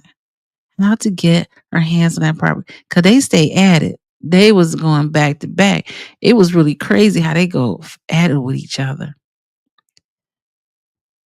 I don't know. What up, though? I believe anything at this point. Yeah. It's Prima Donna in the house. Yeah, Prima Donna's here. Hey, H, how you doing? How you doing? We're going to watch the rest of this video. No one has the full facts yet, in my opinion. Yeah, I agree. But when they put it together, we would not be surprised, will we? Hey, Coffee. Hey, Brilliant Disguise. Hey, to all of I Miss Anyone. Again, happy Sunday. And that was from my friend Coffee. What year did he buy it for $10? Let's see. Did I close it? Here it is. Hold on. Let me bring it back up. And because it's public record, it's not like we went to Snoop to find it. What year is this? 2021. Oh, September 30th, and was executed September 28th. Look at the property taxes on the property he bought for $10. Okay. Wait a minute. Where's the PIN number? What is Oh, okay. Hold on. If I'm correct, this address right here, 15118, that's like the parking lot or the grass on the other side. That's not actually let me double check with you. See if I can get that PIN number. Because that's what I told you. That land that the St. Patrick sits on, it has like 3 different PIN numbers, if I'm not mistaken. 15018 Lincoln Avenue. PIN number. Let's see. Where my people at? Okay. 15018. 15018. Why they giving me hold on. Hold on. Oh, Dalton. Why they give me Harvey though? Oh, I got the pin. Oh, now it won't give me the pin number. Let's see. Try it again. Yeah, that's the pin number. Okay, hold on. I'm sorry. Let me that is crazy. I think that's hold on. Okay. The consideration amount didn't match the paperwork, which both says $10. He sold it to St. Patrick. What? I'm confused now. The consideration amount did not match the paperwork, which both says $10. Oh, wait a minute. It was the second part to this. Oh, here the PIN numbers on here. This is hilarious. Oh my gosh. I don't even know if I want to keep talking about this, to be honest. Hold on, let's see. I'm gonna bring another part up too. The charge anything possible in 2022. Some paperwork. This is not the same paperwork. Oh, it has 4 parcel of land. So that is correct. Okay, I'm gonna show you what somebody just sent me. That stuff is crazy. You know what I'm saying?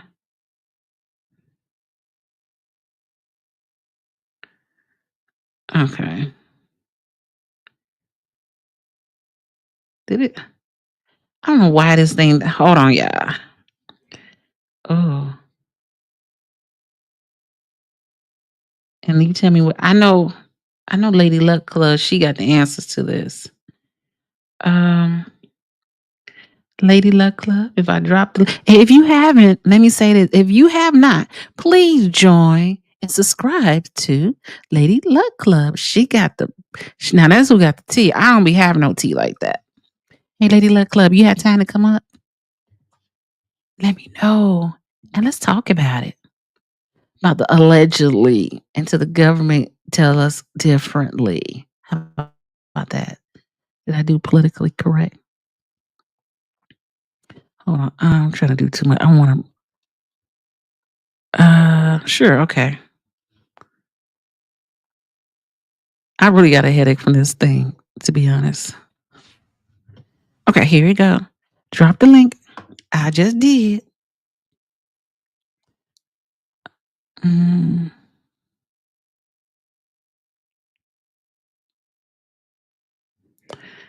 Okay.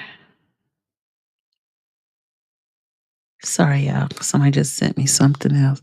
Oh, that's why. Oh, I gotta love it. Okay, hold on. Here I come. Somebody's knocking at the door, y'all. Hello, Lady Luck Club. How are you doing? How you doing? I'm doing well. How are you?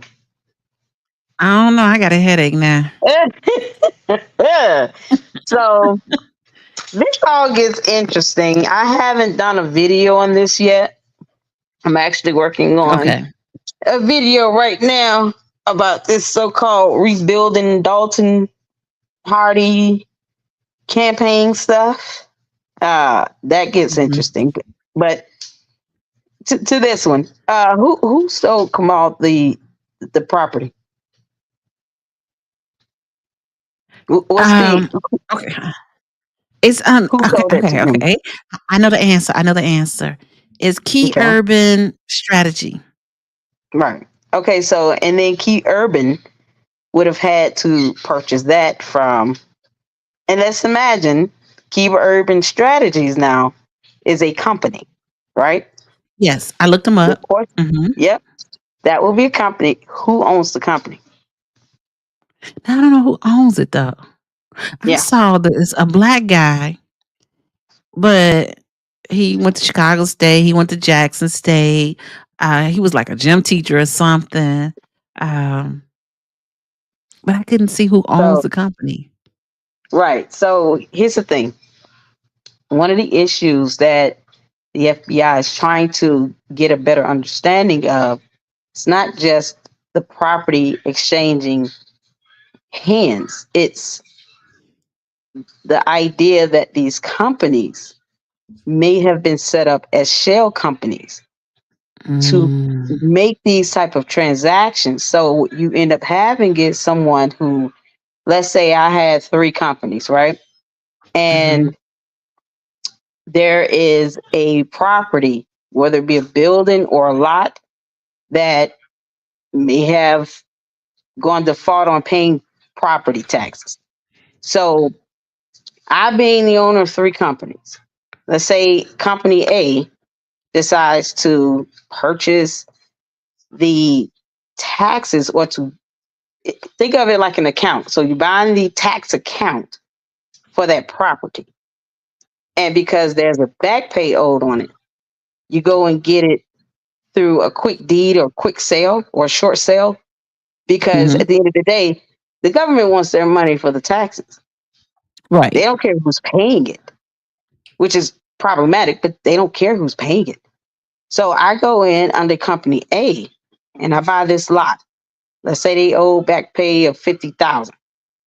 If I can get this property and undercut it with the amount of taxes that's owed, think about the potential income you can receive from that so-called property owner by not only charging them the taxes that you've now taken over by acquiring that property, but interest.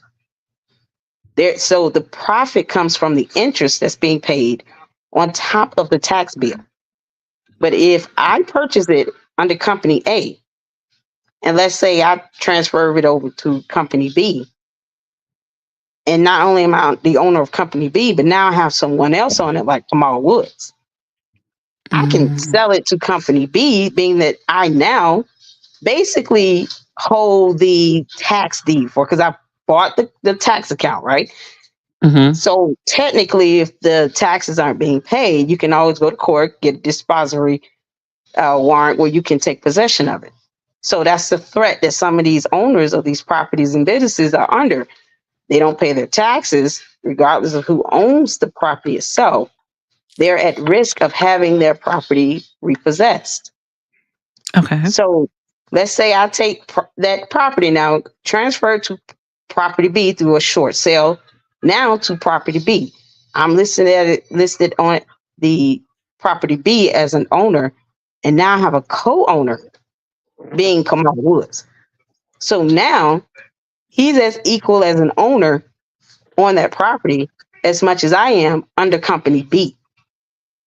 So selling it to from my company A to company B now with someone else added for $10. That's what raises the eyebrows because it's being intentionally done that way to avoid paying the tax debt that's still owed. So you're switching around the possession of the property or the land itself from this company A to company B, but now there's another owner on company B just to keep the appearance of this conflict from being overly overt. It's clearly conflict of interest as well, but now Kamal is part owner of this land that I technically sold from my company A to company B for $10. And now guess what happens? That tax bill is still sitting out there. I may be the owner of that property by buying the taxes, but the government is still owed that tax debt. They do this to avoid paying the taxes. And they have these shell companies where they're able to facilitate that sale going from this shell account company A to company B to company C, so forth and so on. All the while, they're still taking taxes plus interest from the owner, making that profit. So let me ask you a question, because this I think this is where I'm confused at for myself. Mm-hmm. TAK, since 2014, I want to say, for 14 and 15, they've been paying the property taxes. Up until 2021, I think 1 year didn't get paid, but Tiffany Kamar, she ended up paying it in 2022, I believe. But she ended up paying that. It doubled for that year. She paid it. Question there would be, how much did she pay? How much? It was 11,000. It was 11,000. Well, because so let me say this. If you put the PIN number in, you'll see because it's old, right? Historical purposes. So it doesn't show the actual, like, if it was for that year, if it was behind, it just showed it was paid. Yeah. I'll go back and look at it. So it's just that 1 year. That's what I'm confused with. It's just that 1 year that somebody didn't pay it, but Tiffany K had to pay it. Right. But the thing is, when you go back and look at it, look at what the original tax debt was for. Because if the tax debt was $50,000, she still undercut it by paying off $11,000 and then consider that to be a payoff. No, the reason why I say that it was back paid because it was like 4,000 something that it was like they were paying, and then it was like 2,000. So every year it would grow the taxes. So that 1 year was the most that it had been paid. After that, it went back down. Yes. So even if let's say you have property, right? If you get behind on the property taxes, regardless of how long it is, the fact that you're behind on it, once I think after good 90 days, you go into default, you don't pay it, it becomes eligible to be repossessed by the original owner. So if you got a building and you are paying, you got a building, you're paying taxes to the government. Well, whatever that amount is that you're supposed to pay, it still accumulates if you're not paying it. So if you get up a tax debt for like $50,000, even over the course of a year, what they were doing was they were acquiring those properties by purchasing those tax accounts. So they would pay, maybe $2,000, for that tax debt that they really owe $50,000 to. And then they would purchase it under these shell accounts and these shell companies. So the length of time that the tax debt is being accrued and accumulating is a non-factor. It's a matter of them undercutting paying those property taxes by acquiring that tax account. And then they may do a buy off or pay off with it. But the government itself is still like, okay, you paid $11,000. Where's the remaining $39,000 that you still owe of this $50,000 tax debt? That's what's the issue. Let me say this. I didn't realize that there was like total of 4 partial land. So I own lands. So I only looked at the the land that St. Patrick sits on. I didn't look at the Mhm. other three and see what those taxes were. Right. That's probably one of the reasons why he's pissed off. Because I read the court document where, they didn't think that the property value, of course, is going to go up now, making the profit they could have earned more lucrative. That's what they're really upset about. So Yeah. he Go ahead. I'm sold it to sorry. them for $200,000. But think about it. The lady said she put what, 2-3 million into that St. Patrick's building. Mm-hmm. So with that type of money being invested, guess what? The property value is going to go up. And of course, For that you piece of talked land. about a possibility of paying more property taxes. He sold it for $200,000 when that seemed to be higher than what it actually originally probably would have been sold for. I think someone told me was double of what it was actually supposed to be sold for. But he got let's say hypothetically that's true. It was only supposed to be sold for $100K. He sold it for $200K, and that's in court documents. That means he got $100,000 profit. But Yes, because when it was, I have the Cook County property tax information for 2022 because I don't know. I know it's public, not records, but I don't want to put up here if it's something supposed to be docs or anything. But it shows that Kamara paid in 2022 $11,000 in taxes. The original bill in 2022 was $2,603. The tax amount received and applied was $2,603 for 2022. That was but she paid 11. installment one. Yes, so it came in two installments, as you know. So the second installment, I don't know who paid the first installment, but the second installment was $8,724.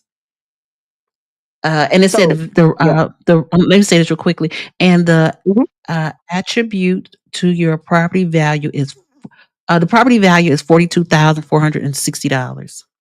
Right. So you see what the property value is. That means that she paid 11 grand. If she were to try to sell that at property value, at market value, she would get a profit of the difference between 42,000 and 11,000. She would get a profit of that. So what it comes down to is they didn't expect St. Patrick's to be, at the valuation that is at, or they would have never sold it. And because he got $100K profit allegedly for selling it for double the price, now not only did he get $100,000 profit, but he's losing out on that consistent profit he could have been receiving had he remained the owner. Because now the property value, the value of that property went through the roof the moment they built a $3-point-something million restaurant. So you can imagine. So he should have leased the land. Right. He sold it flat out, and all he got out of the deal was an additional $100K because he sold it for $200K. But the value of that property is what's more lucrative and can give you that long-term income coming in, because now you being the owner, you're collecting those property taxes from that. You being the owner of the tax. I'm saying it like that so that people can understand he's not. They're the owners, but he would have control of that tax account, and they would have to pay him the taxes directly with the profit. That is the problem of what was going on. One of the things the FBI is looking at. But since he sold it, he has no way to get any profit out of it, because now the value of that property is through the roof. It went from let's say $100,000 worth to now possibly $2 to $3 million worth, because of the amount of money they put into it. That increased the value. Now he's missing out on that and regrets selling it. That's why they're sitting here doing all this nonsense about not wanting to sign a liquor license, because they're not getting anything out of it at this point because he sold it. That makes sense? Yes, it does. Even of the other property that was valued at $42K, She paid the taxes of 11 grand. Well, if she sells it, you know, she almost gets double, almost triple the profit off the top for simply paying 11 grand on the taxes. She could sell it even at the market value being 42K and get a bigger profit. So she'll get back the 11 grand that she paid plus some, plus additional, what, 39,000 or 20, what is it? 42 minus 11, whatever that comes out to. It's 30, 31. Yeah, I don't do 31. math So like she gets that. an additional 31. That's that, and that was the case with these properties. That's why the FBI is wanting, you know, the last 10 years to follow the hands that it got transferred to, under these companies that it got transferred through, and the taxes, the property, any property taxes paid, plus they're asking for like any valuation of the property itself, because that gives you an idea. Super is not going to pay $11,000 if that was what it was owed. She's not going to just pay 11 grand if it's more than what the taxes were owed on it, because that's not a smart move, right? You can pay less of it, and now you have possession to be able to sell it at a higher amount. Even if they took it to market rate, they will still get a profit. But St. Patrick's, they have nothing they can get out of that. And he sold it, not caring that it was, I guess he thought it was just going to be some nonsense or something. I don't know. But he didn't think that it would be worth $2-3 million either. He wouldn't have sold it. You're talking about two greedy, selfish people here that misappropriates funds all day. So that's what the FBI is looking into. You undercut it, and you still owe the government taxes on this because you didn't even pay. They didn't even pay what was owed for property taxes on these properties, and they tried to undercut it. The government don't like that. Yeah, real quickly, I need to shout out Grace Levi, because that's where these screenshots came from. Somebody sent it. I didn't know where they got it from, but they got it from Grace Levi. If you can, please join and subscribe to Grace Levi's channel. Thank you. Oh yeah. I think she's still alive, but I tried to leave a comment. I don't know if it was going through or what, but I'll send something her way, just because I know that this is a doozy.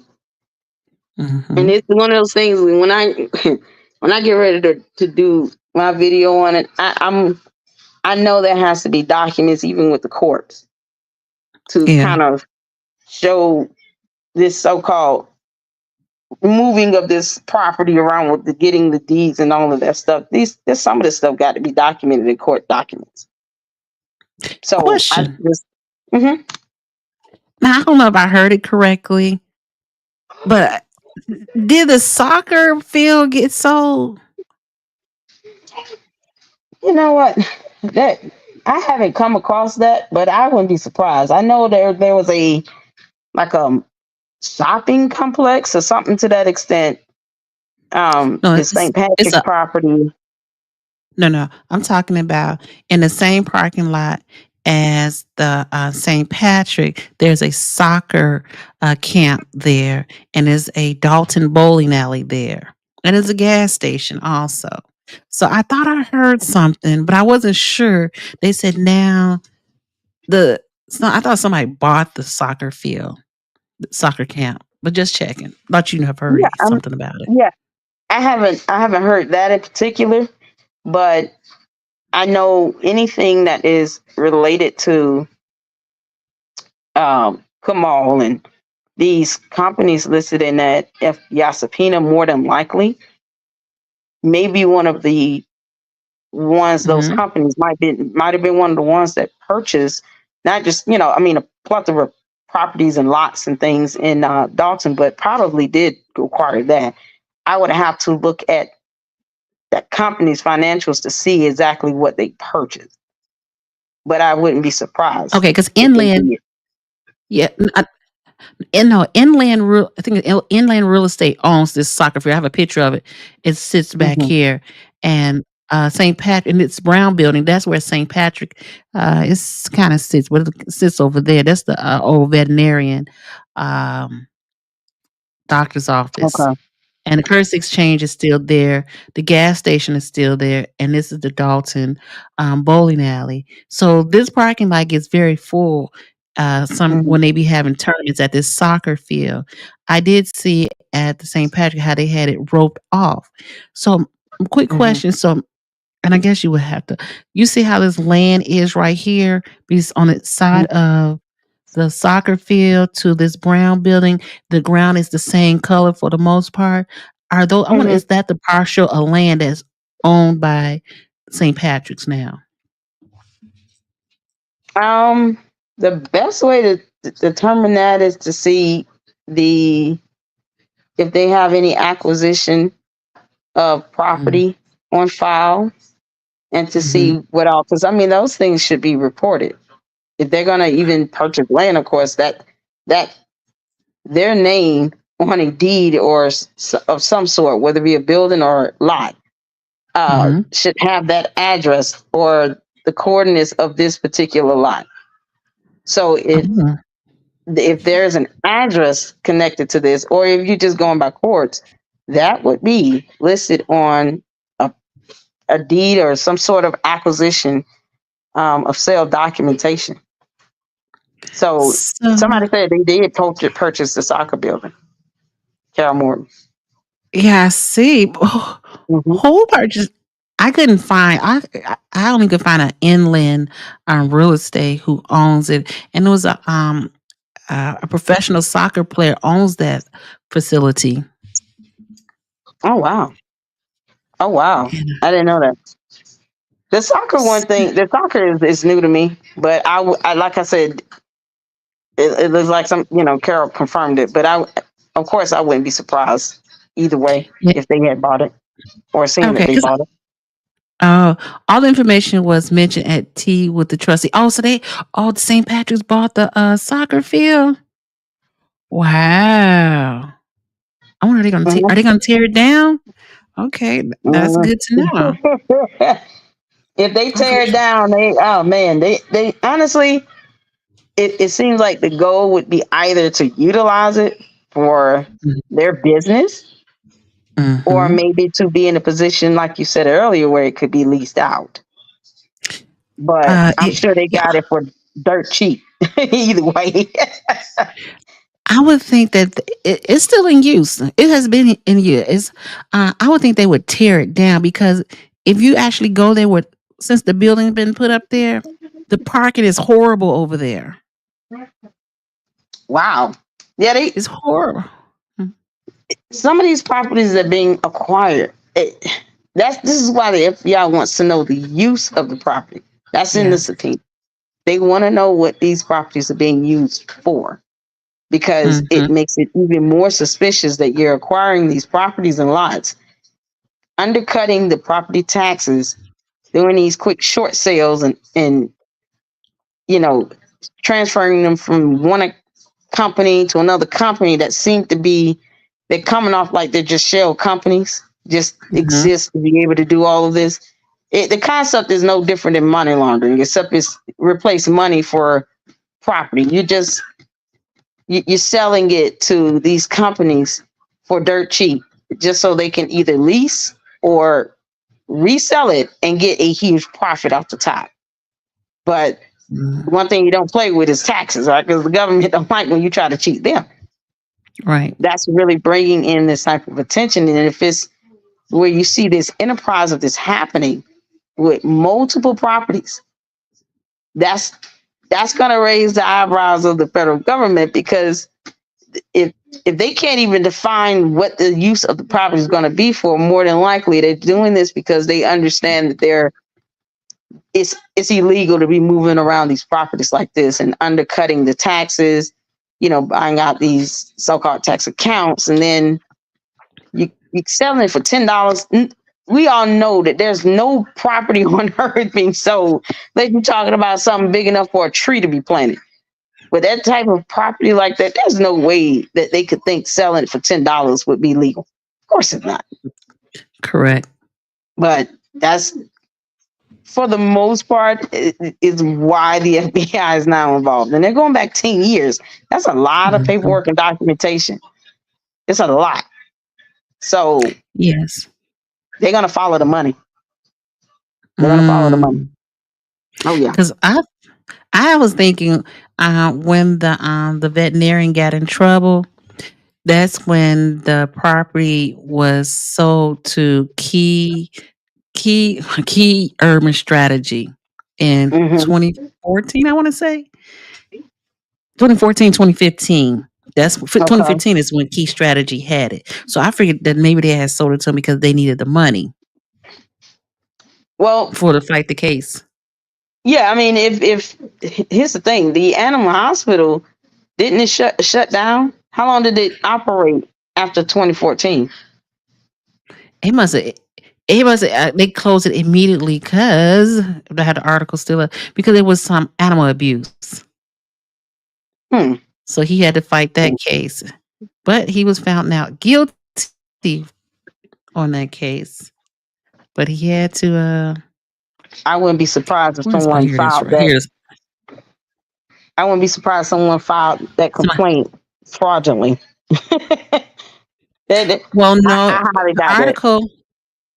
Yeah, the article stated from WGN News dated December 16, 2014. It talks about this doctor right here. This is the doctor who actually had owned it at that time. He's still living to this day.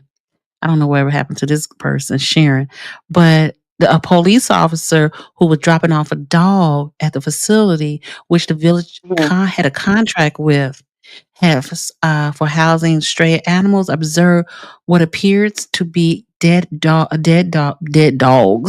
and other animals that appeared to be in poor condition. And this was in 2014. In 2015, that's when Key Urban took over. Wow. So as soon as they were accused of that, then they come in and buy it. But guess who's mentioned in this subpoena? The doctor Sangha and Jatinder Sangha. Yes. Yep. Yes. So the question would be, was any of that even legitimate? I mean, clearly an animal hospital existed, but was it truly, something that legitimately occurred just for them to have the excuse of saying, okay, well, here's why we're going to buy it now? Or was it something that they just kind of, maybe they were trying to shake down the owner? But the FBI is trying to find out.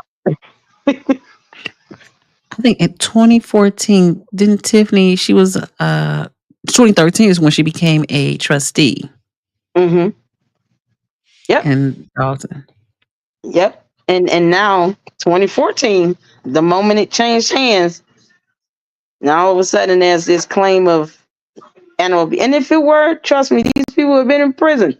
They have people locking people up over animal abuse and cruelty. It's more alarming to hear that they dismissed the charges if it were true, if there were any evidence to support that. So Karen, 2013. Yep.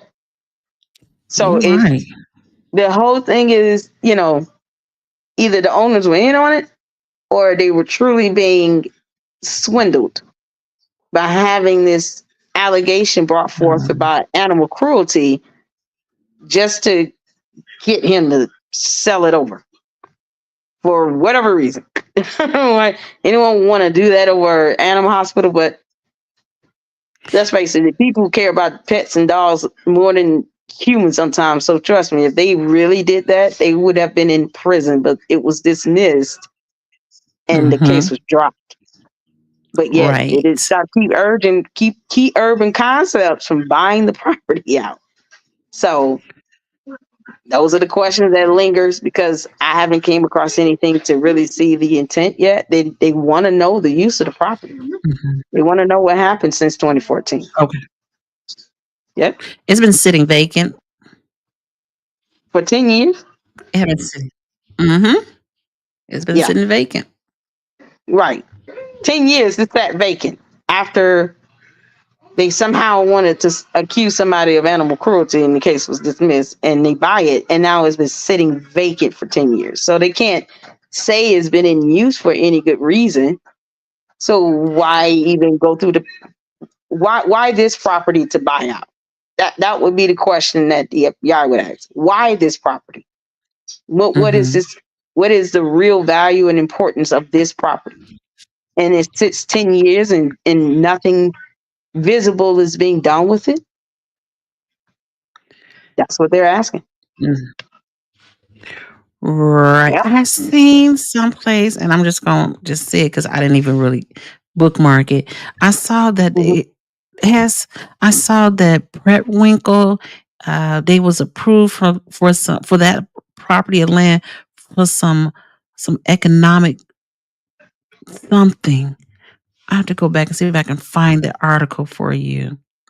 Okay. So economic development in like 2018. And this is the which property is that one? Where St. Patrick sits on Key Urban Concept was able to, it was some kind of, I'm gonna find it. There was something with Brett Winkle. I'm gonna get your email. As soon as I found, I'm gonna send it to you because I know I saw it. Okay. They was trying to do something else with that property. But I don't know why You it see, didn't that's go. Why did it? yeah, exactly. What were they trying to do? Right. What are you trying to do with it? So based on the subpoena, the property index numbers, there are 4 property index numbers. So that could be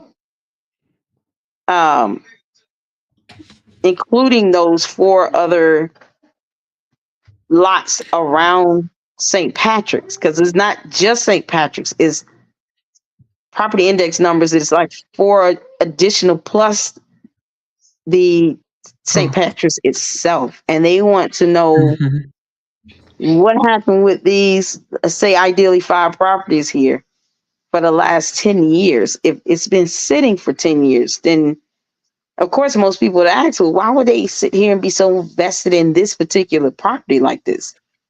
That's the question that the FBI is asking in these subpoenas. Well, you don't have any use for it. You know, what were you using it for? It was just land. Besides, one property was the veterinarian. The other part was probably like the parking, and the other side is like grass. It's not. And It wasn't really even like. being leased. No. Wow. Yeah. I'm still researching this stuff myself. I did go over the latest subpoena and what they're asking for. They want to know, and they have, of course, the Sanghas on here are Amardeep Sangha Jatinder, Key Urban Concepts Incorporated, Kamal Woods, and TAC Investment Group. Because you never know, some of these companies might be shell companies. And they're just kind of there to kind of facilitate this transfer of property around. Because we all know no one will sell property like that for $10 and then turn around and sell it for an exorbitant amount of money because they're trying to get it, you know, a profit off of it. Is that illegal? Yes, it's very illegal. All of it is illegal. Yeah. Oh yeah, it's definitely illegal. It's highly illegal, especially if it came down to them doing it just for they're selling it, or they're short selling the properties, undercutting the property taxes owed on it. That's where the government gets mad. You owe them money, you better pay it. But undercutting them and trying to defraud the government is a whole felony. That would be a form of defrauding the government, trying to avoid paying the property taxes on it by doing this successions of sales and moving them around underneath all these different companies and all these things. That's an intentional defrauding of the government. You're trying to avoid paying property taxes on it. Okay. They're gonna catch you. Ooh, that's it. That's at least 10 good years in prison. Really? Not that long. Maybe she get Oh, good behavior. no. What about good That's behavior? why I said she's going to prison. She is going to prison. Oh. She going. They're not gonna be too kind when they see that you're treating this, and the word comes up often now with RICO.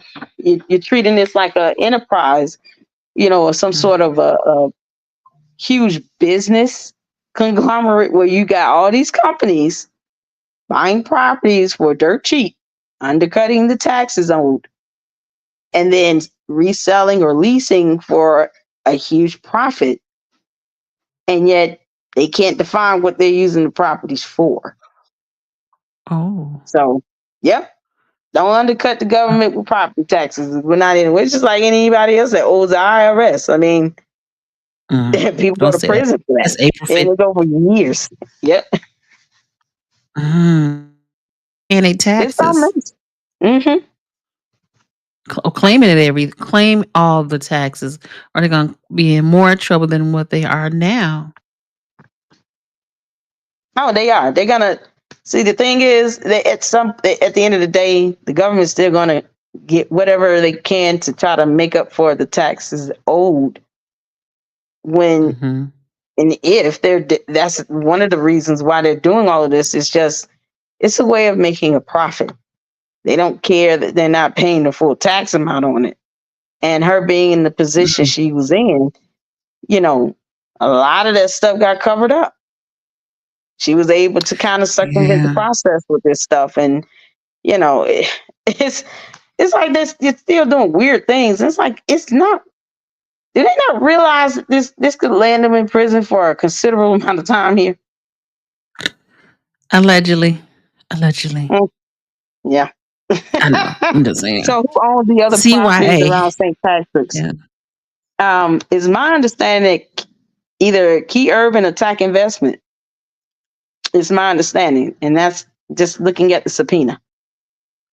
They own other property around St. Patrick's. No, I was reading a comment of someone asking, so who owned the other properties around St. Patrick's?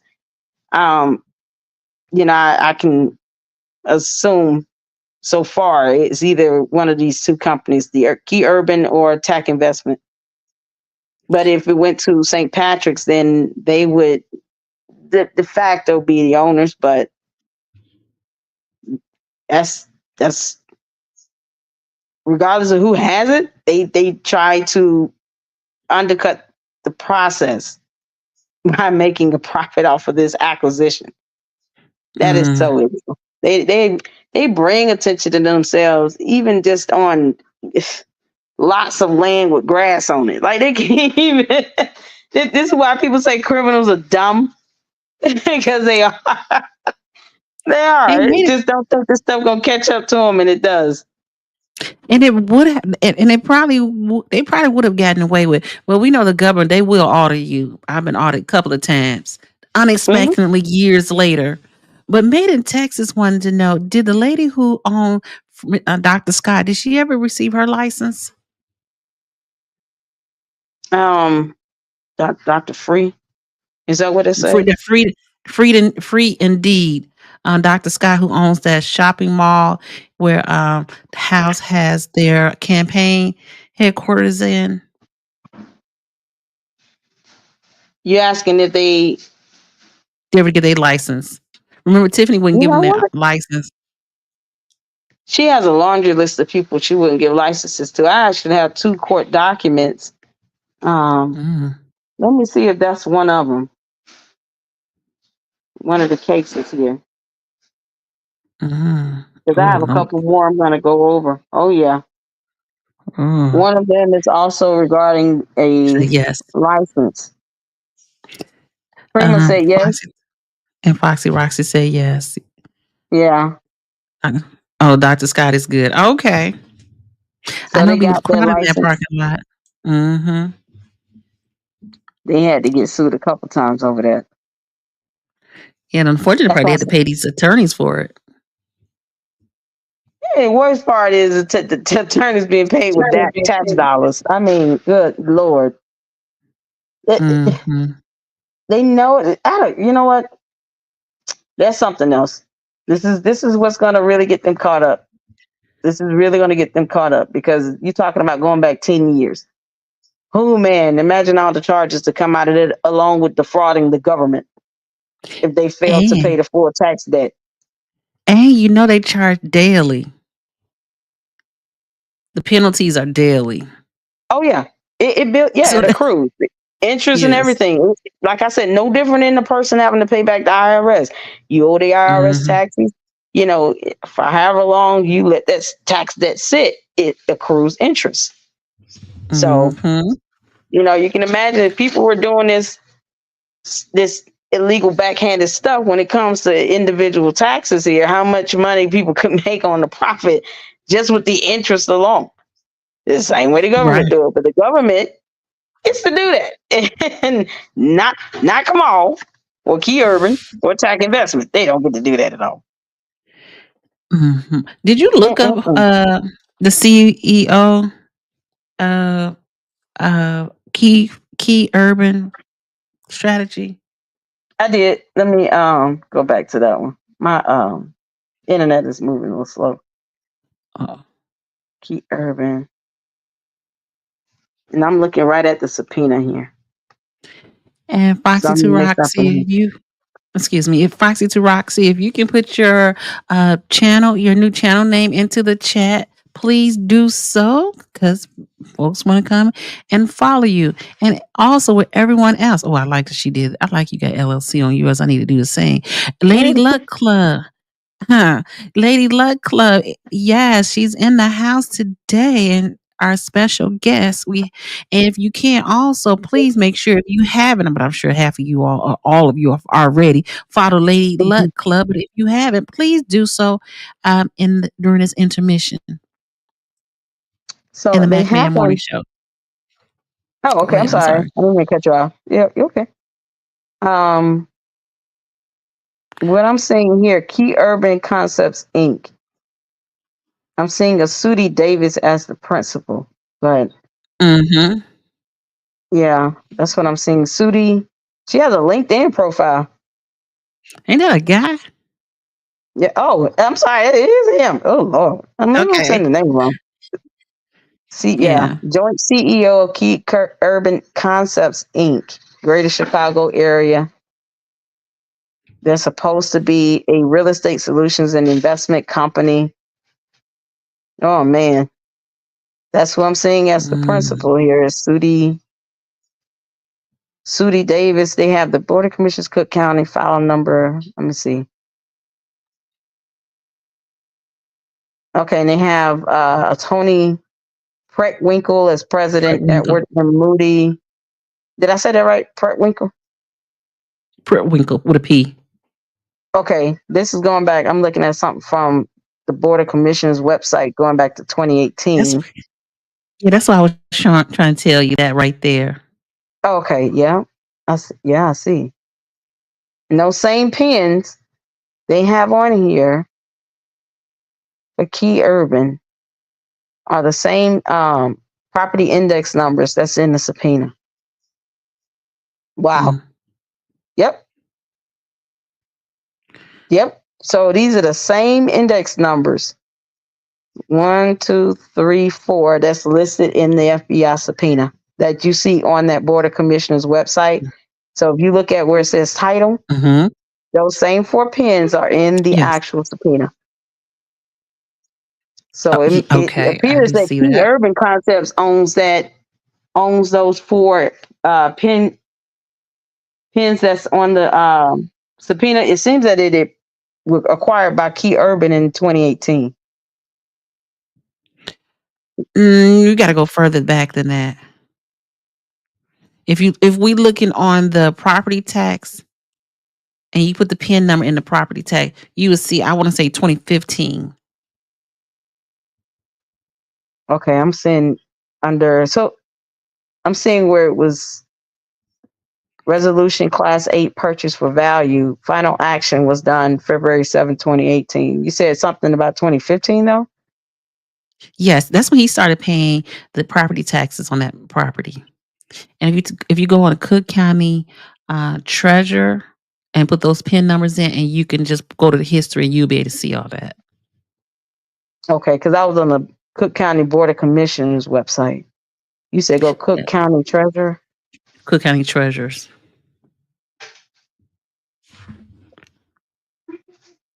Oh, and put in that PIN. And it's Stuff public should be records, so like, nobody's doing anything. yep, it is public records. So, and you Okay, and let me then tell you what do where I to go. put in the? What do I It put in says the you see it's like a lot of colorful boxes. I go PIN? your property tax overview. Click on that one. It's Okay. purple. And at the bottom. Oh, good. Okay, let me put this in here. Yeah. I'm just gonna do the first one. 29 11 I think I know why Tiffany did all this, knowing she was going to get caught. Tiffany is counting on one juror to vote not guilty. In federal cases, you need all 12 to be convicted. Somebody said she's not that smart. She not. Yeah, I'm about to say she's not that smart. Okay, Not that so I smart. did by PIN 2911 404 005 0000. It said the PIN I entered is invalid. What did I do wrong? Okay, so let's start over. So you put 2911. What's the next one? 29-11-404 -005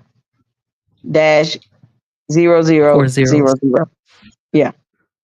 It's saying PIN you entered is invalid. Okay. You're not putting dashes are in there, are you? No. It already has dashes. I got it. It came up. 2911.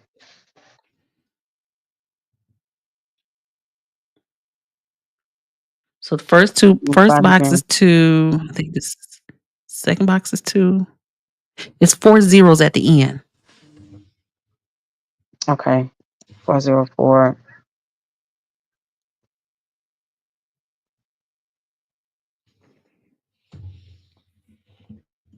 Okay, it's thinking.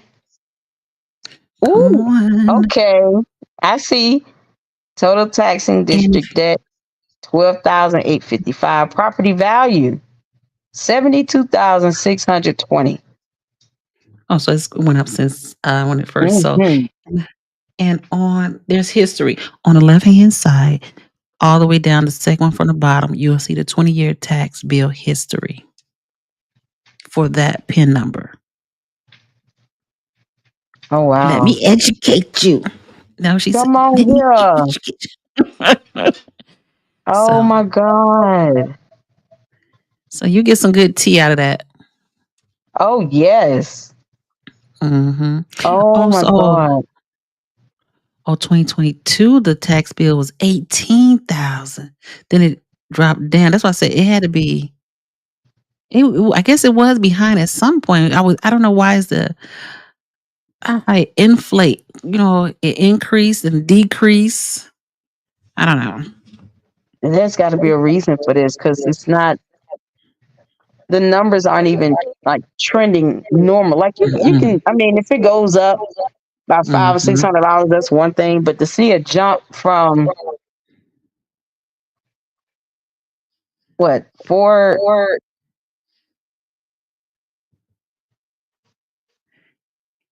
5,000 to where they're paying 10 grand. These are okay. So I see what this is. It's combined.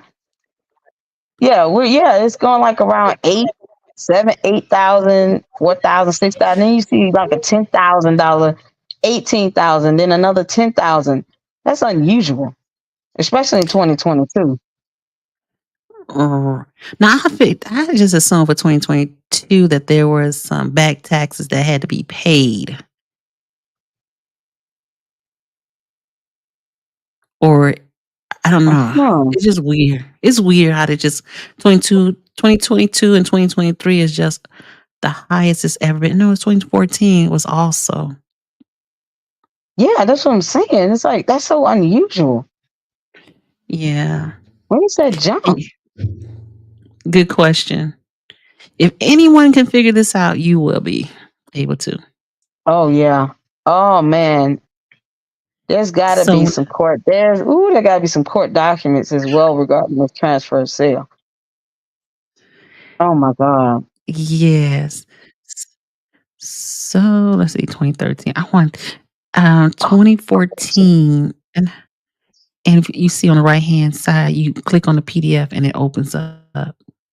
Yeah, that's what I'm looking at here because I'm seeing that Now you you're okay. right. It was in 2015. It was under Key Urban Concepts. Mm-hmm. But under 2014, Doctor. it was under that doctor. Yeah. And I And say in this: 20 if he was innocent, he wouldn't be listed in that FBI subpoena. Because I mean, they can see he was the owner of it, but for him to be listed, that means they got wind that something was questionable. And I Because would otherwise, they're think, not going to bother with it. If he's just the owner, he had no idea what was going on. yeah, that's what I'm saying. I think that maybe he felt he got under pressure because of that situation about the dogs and whatnot. That like sometimes some people, what is it called? It's not redlining, and and he's like especially with real estate agent, you're not supposed to say, "Oh, this area is good for you," or you know that this person needs to sell this land or property because they're under duress and they need to sell it quickly. So if there was a realtor involved in this, and they said they found out they had a something going on and trying to get them to sell quickly, that can be illegal also. Right. Because I mean, coercion, you can't, force anyone to sell their own property. But if now I'm wondering, looking at these amounts that were Blockbusting. Yeah, the that's what it original is. bill amount versus what they have two installments here. So these amounts are so drastically different. Like tax year 2016, they had a due date of March 1, 2017 for $3,335. But then the second installment was like $725. That how did they get off by almost $2,600 here? Where did they get that difference from? Mhm. Prima Donna says sometimes whoever is paying the late property taxes don't pay the amount owed in full. Okay. Nosy Rosie here looked at the taxes for the house next door, and it's odd. Yeah. Oh, These amounts are so random. thank you. They're so random. Yes. Because what are they basing usually the property taxes is still Oh, driven by the value of the taxes plus whatever the national rate is or the percentage is. But what's driving these tax bills? Like, what is the factor driving it? Because they don't seem very consistent, and there has to be some sort of factor regarding the property value to even help to determine the actual taxes they would have to pay on it. And you see how much it's worth now. That's just with that first yeah. lot that I put in here. I mean, good grief, it's worth $72,000. That's Is something. that for the lot, or is that for the actual land? That was for this first lot we're looking at here. That's what I saw for Right. the value of it was So 72 grand. right. So wouldn't the lot and there's some partial land that just has just grass, right? And the other part of it, one of the partial has a building on it, and then the next one has another parking lot on it, and behind it or on the side of it is another part of the parking lot. You know what? One time I used to work for this doctor's office, right? Uh-huh. God forgive me. And he was, I'm telling you, it was stressful. His office was in a commercial strip mall. Everyone in that strip mall had to pay towards the taxes. Is that correct? Taxes for that parking area.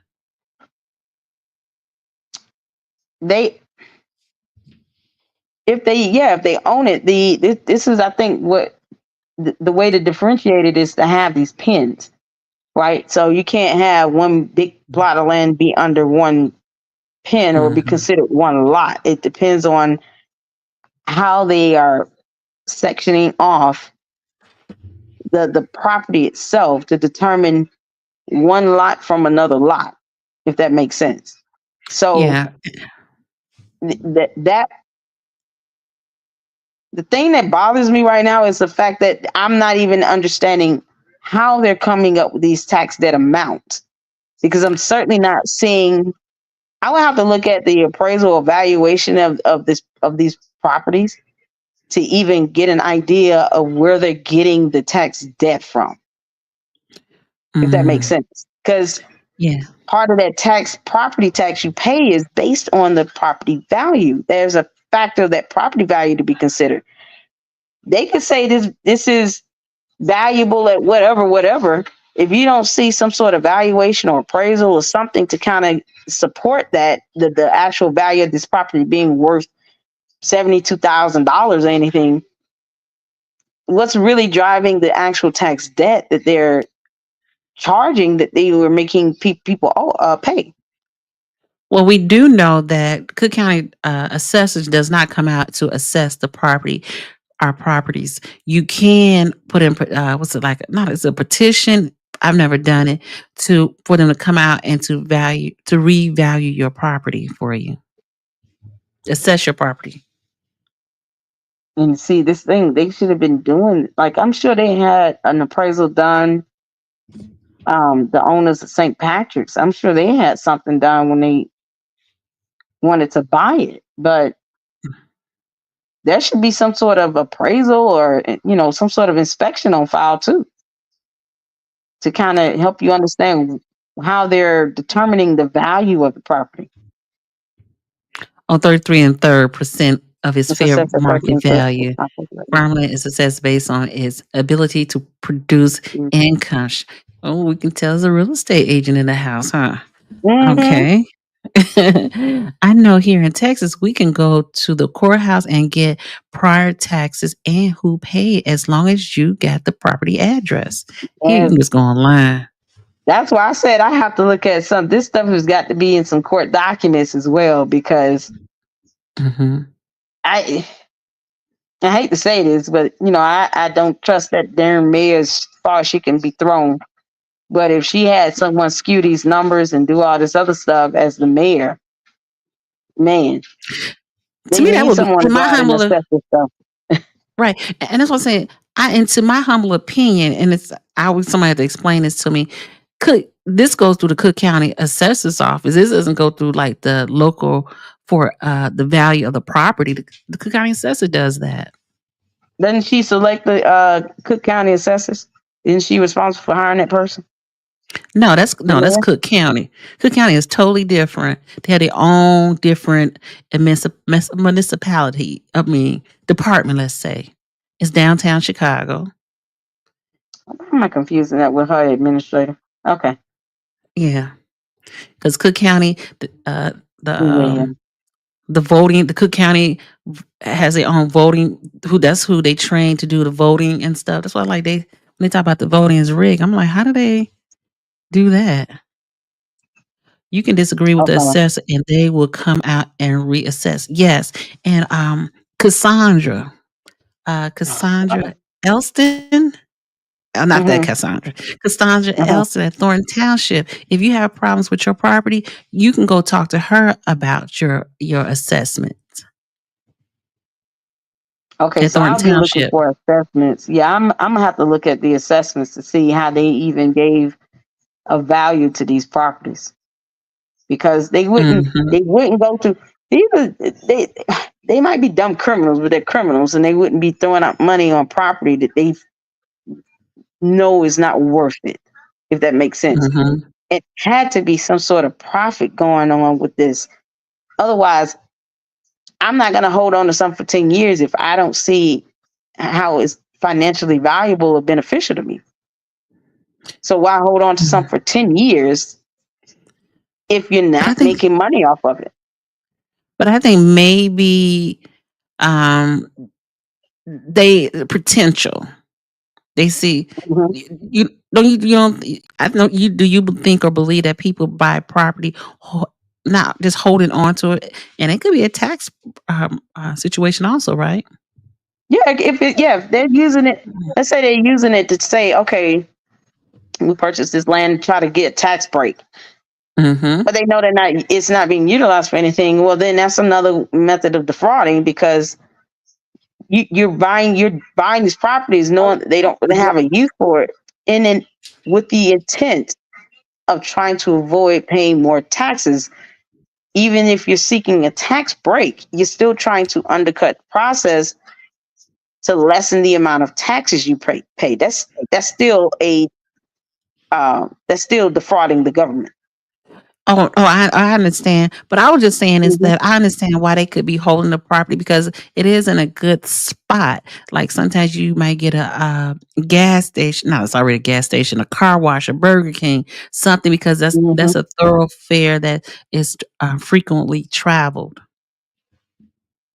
Yeah. And I mean, ultimately, like you said, it could be something that they're just claiming on their taxes to try to get the tax break. It could be a matter where they are trying to get someone to buy it, maybe for a profit, or lease it to someone for a profit, or they took over the tax debt and they trying to undercut how much they pay in the property taxes. I mean, and this is a laundry list of stuff, and I agree with you that this is a laundry list of the reasons why the FBI is wanting the specific information documentation they're asking for here. Right. Because none of this makes sense. And they're doing things that the average person wouldn't even do, even if they were trying to get away with something. So it's like I said, they have to. This mayor is nothing but an opportunist and a narcissist, but definitely an opportunist.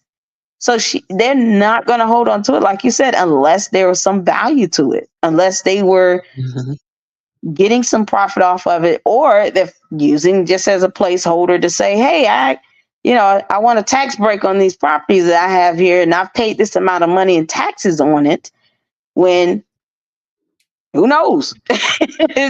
Right. Maybe they didn't. Maybe they drafted up some documents to look real. Who knows? That's problematic, especially when it's multiple properties. It's not like they saying, okay, I made a oopsie and I made one mistake with one property. No, this is several properties they're doing this with. Several properties. It's partial land. Because there's no, I would think it's called be partial land, because all of them doesn't have partial land. Yeah. Yeah, don't have nothing on it. Yeah. Partial land, lots. I see lots in the in some of these documents. Yeah. They maybe just using it for a simple tax break. I know that they underestimated the St. Patrick's. They underestimated that. They did not. They probably never saw in a million years that being worth millions of dollars. And I'm curious to know where the owners got all this money from. I'm not saying they didn't have the money, but where they get this $3-something million the bill is building up?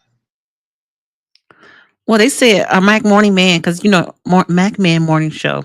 You don't bite my nail. He was just on earlier, and he was saying the family got together, donated money. They said they used their house. I don't know if you've seen his video of the interview. If you might want to check that out, and they answer some of it. Oh, I gotta watch his video. I haven't seen his. Well, I'm definitely gonna watch it, and then I'm gonna be looking for some court documents and assessor reports to see how they got the valuation of this property, because Yeah. These lands, lots, partial, these lots here, because there's no way they would just have this if it was not to their benefit. Mm-hmm. Because it's not worth getting caught up in some nonsense over something they're not really benefiting from. This is That's all I'm gonna beyond say. mind blowing. Yeah, I'm Yeah, shocked. I really am. mind But blowing. who goes to jail for this? Yeah, I'm they not want going to to go jail. to. It's like, why even put yourself out there and risk this? This is insanity. Listen, and she called herself going to California. She better come back. You really gonna Oh yeah. make a man, girl? You get out there to California, think you gonna just stay out there? No, they know who you Mm-hmm. are. She They make can herself pay that you. known. Yeah, she put herself out there. They'll make sure she get back here. Oh, good California will be like, question. nah, y'all can have her. Yeah, she all y'all's. Get her out of here. Hey, Miss Rice, I didn't look any further to it. I wasn't even looking. Miss Rossi say, who owns the car wash property and who's paying the utilities there and why? Oh, I don't know. I never even thought that's a good about it. one. Yeah, it was a good one. That's a good I one. never, I wouldn't be surprised if that was under either TAC investment or Key Urban Concepts. if I wouldn't be surprised at all. you had an address, you can just you Look go it to up. the assessor's office and you get the PIN number, and then you take that PIN number and you put it in that Cook County assessors or the Cook County Treasurer website, and you'll get if it's been paid up. That is not my business. Ooh, it's mine.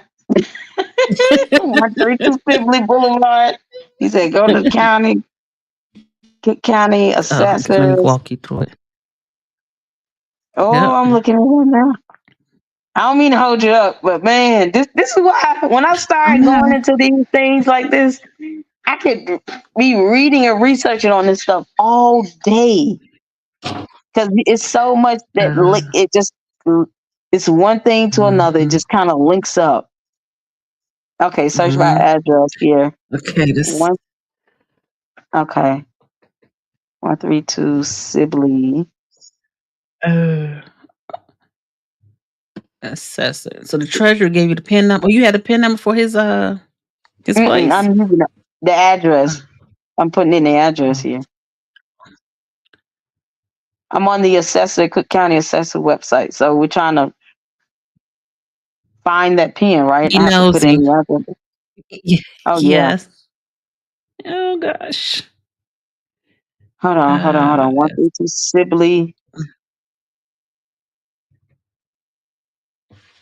Sibley Boulevard.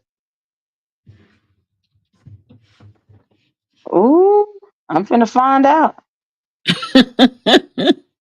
They done messed up now. They may have done up and done it now. I don't know if you noticed, but I'm trying my best not to call her super stupid. But boy, oh yeah, I don't. Oh my goodness. Hold on, 132 Sibley Boulevard, Dalton, 60419. He said y'all be stalking him. Tell him to stop being a dumb white collar criminal. That's true. You're out here He's doing all definitely this white collar. nonsense. You get me. He under FBI investigation. He has no demands or no stance to make a demand. I'm gonna look this up because it's address by neighborhood. Why is it saying it is not? Oh, come on. There's no result. Yeah. Oh, it is. It's got to be a result. You got to work with that site. Okay, let me. Well, so what's the number? What's the address? 132 Sibley, Sibley Boulevard. Yeah, Dalton. Did you put? Is it east? I didn't put in direction here. Let me try to. Oh, it's saying no Yeah, no result. What is the direction on this? Is that I got east? it. I got it. I got it. Okay, let's see. You pull it up for me. Let me see what's. Oh, I'm gonna let you be the nosy one. I'm gonna help you get to it. Okay. It's 132. Go to direction east, type in city, and put Dalton, and click the search underneath.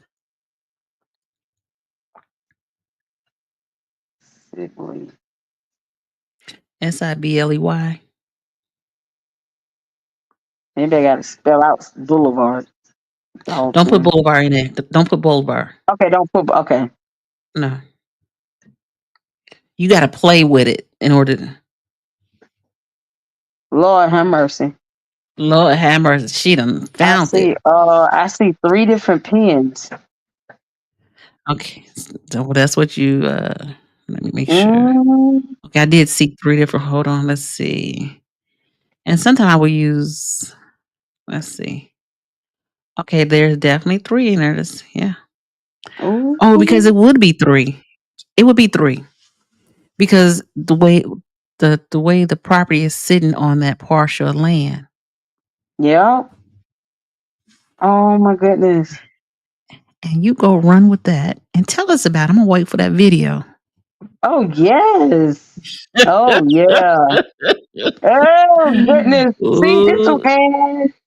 I'm gonna have to do this after I do my the video on this whole rebuilding Dalton party. That's something else. Yeah, that is something else.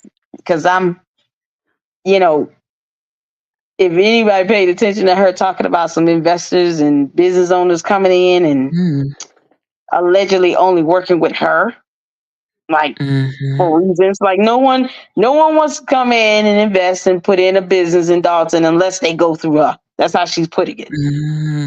However, if you have investors that are coming in only because of you, now you're setting yourself up for quid pro quo or pay to play.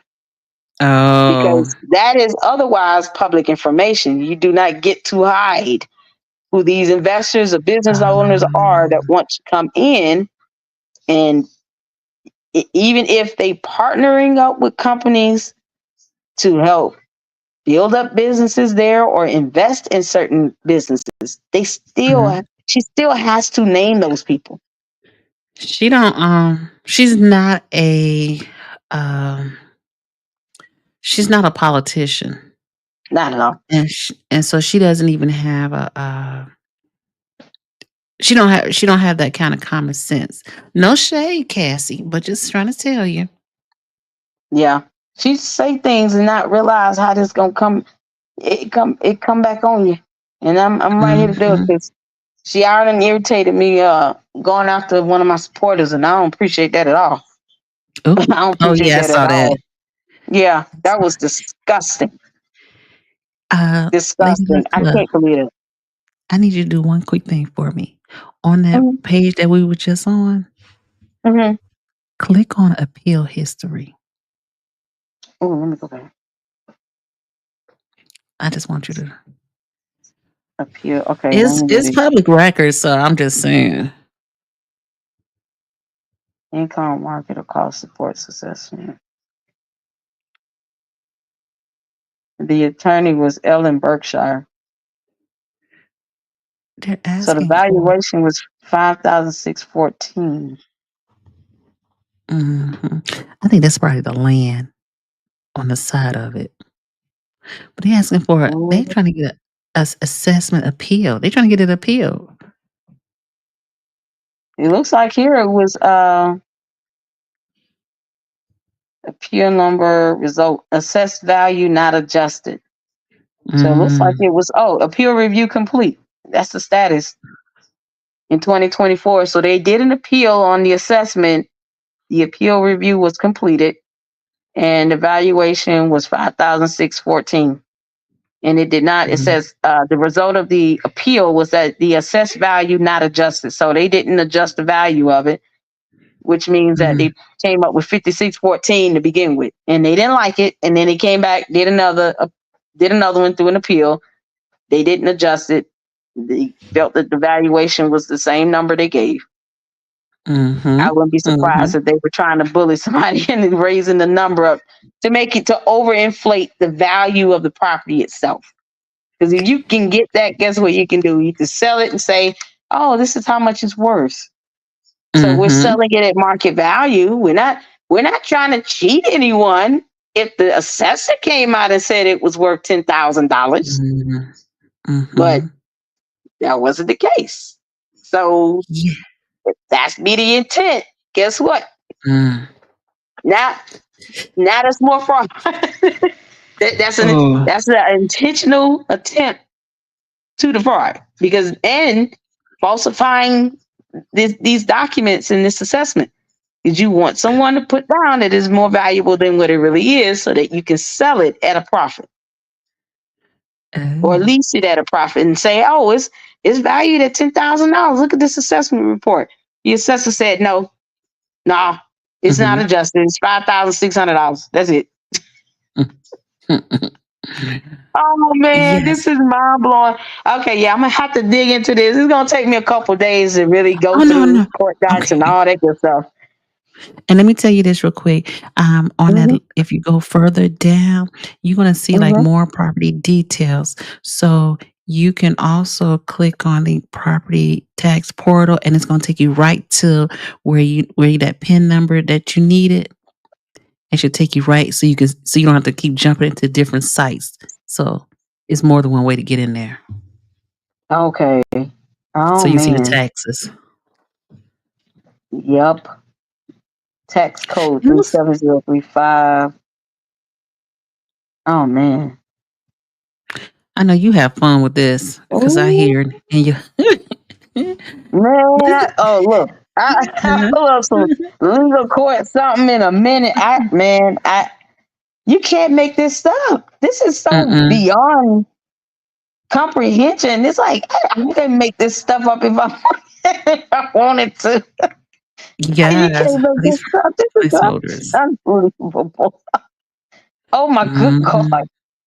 But this is the type of reading and research that we as great YouTubers and independent journalists and researchers that we are, it takes days sometimes, depending on how in depth it is, to come up with information to be able to do a video on this type of subject.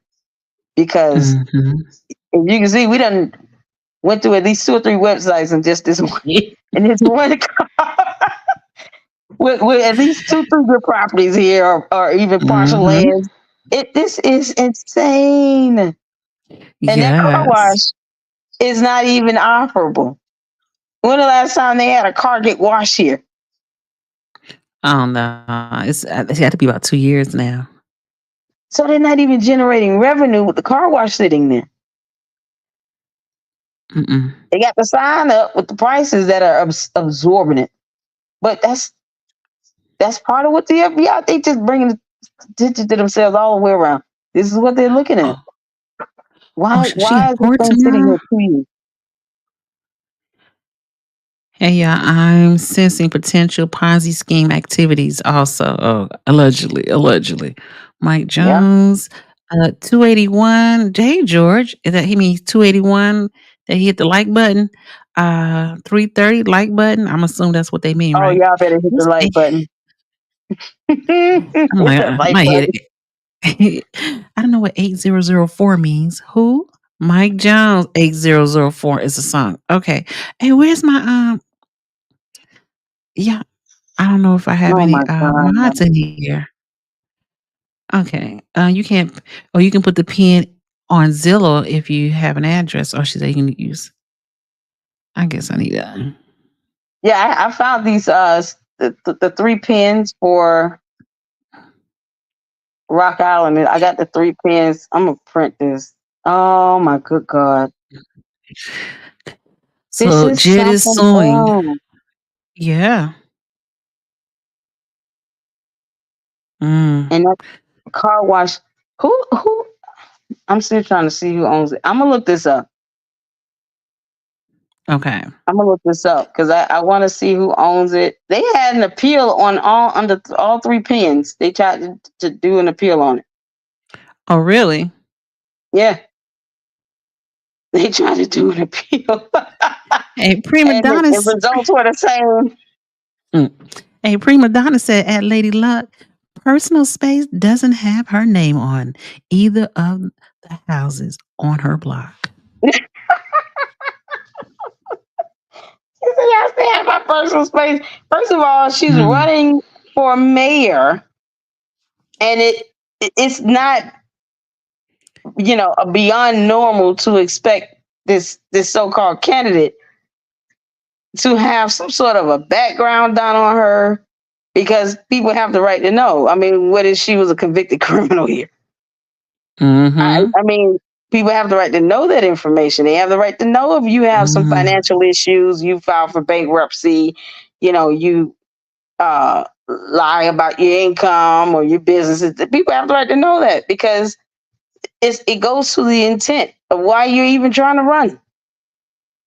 But when you can't do your, committee information and documentation and report your campaign contributions, and I can't take her seriously either way. Guess who's her treasurer for that Rebuilding Dalton party? Guess who's the treasurer? Her cousin? Her husband. Her husband. The quiet husband we haven't seen or heard from? Yep. Here we go. Here we go now. And they want to sit here talk about a conflict of interest when it comes to Jason House. But yet and still, Jimmy L. Jordan is the treasurer of the Rebuilding Dalton party. Hey, Deborah. That's crazy. There's a question: if the alphabet letters come and property seized, what would happen to St. P's and the money the owners put into it? Well, they have to determine where. The big question is, first of all, where did the money come from? Because I highly doubt these people had $3.2 million sitting in their personal bank account and they put up the money themselves. So they would have to determine, where did the money come from? Maybe what they did as far as rebuilding the restaurant and all of that could have been legitimate. That's part of it that they want to figure out. But what they will do, especially when it comes to you owing the government some money, they'll repossess or put a freeze on accounts, repossess property that is of value to recover the money that you owed on these taxes, if there's a huge tax debt. So, yes, they will take those properties and then they'll sell it, get whatever they can out of it just to recover from the property taxes or any other fees and dues that need to be paid if it comes down to that. So hopefully these owners of St. Patrick's are on the up and up, because otherwise, they'll seize it. They will. And I mean, if you're doing things, if they're a part of any of this to where they're purchasing and building up businesses, stuff like that, knowing what was going on and how it exchanged hands, if they were aware of it, they're gonna probably risk losing their business. So it would be in their best interest to cooperate and get ahead of it. If they're truly, separated from all the other nonsense, they might want to get ahead of it. It would be beneficial for them to just go in and give. The FBI already wants this information in the subpoena. So they might want to just cooperate and give them the information that they need, that they're asking for. Hey, Monica. Thank you. Monica says she's still here. She's busy with her grandson. And hello, Bone. And all of you all have walked in. And Deborah, I know you all are interested because Lady Luck Club, she giving us that tea. She clocked that tea. Oh, man. Jesus Christ, I didn't expect all this today. Seized properties mean they are still responsible for paying what they owe, even if the property was taken from them. Mm-hmm. That's from Lisa Yep. Lee. Mm. Yep. And the inspections on it, it's that's gonna be something else, because if they inspected the property with St. Patrick's, and let's say the value was somehow allegedly overinflated, Mm-hmm. now that's gonna give more cause for them to want to seize it, because it was so false pretenses that it was more valuable than what it really is. So the FBI have, forensic auditors, they have forensic IT specialists, they have their own assessors, people that go out and do valuations, appraisals, inspections, because of course they're not going to just go based on what they say. They're going to do that lead work for themselves, and they're going to come back and say, okay, now we got to look at it, and compare the two. Mm-hmm. Was it really worth what it was sold for? He sold this to them for $200,000, but was it even valued at $200,000? So let me ask you a question then. I thought you can. I probably answered this my own question. You can, if you selling your house, you could say, okay, I'm selling my house for $200,000. The value is not what you say. But if the bank said, if you financing it, the bank said no, it's not valued at $200,000. So you can't sell it for $200,000. But if you just paying right out cash, it doesn't matter. That goes away because it's not being financed. Right. That's what I said. It would matter.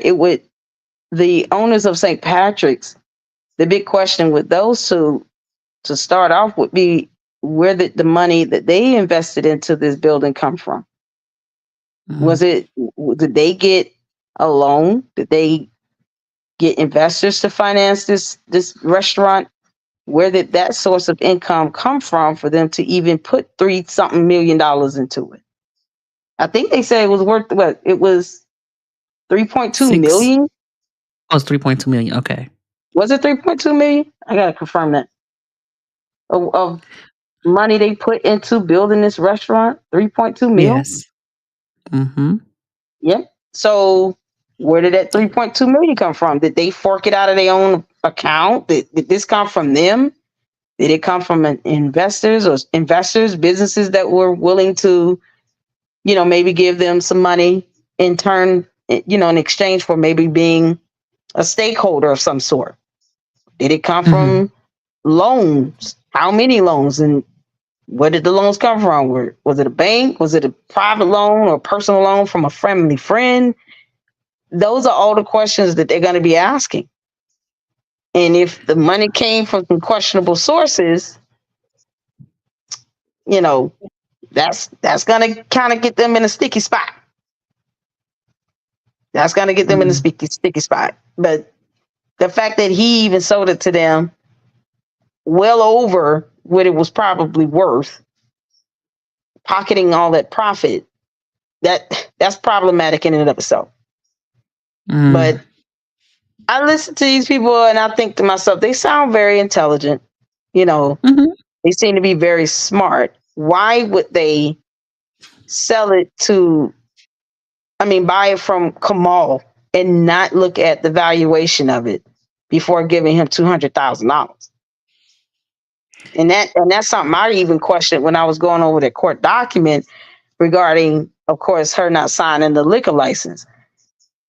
Why would they give this man $200,000 for this and not look at the assessment of it?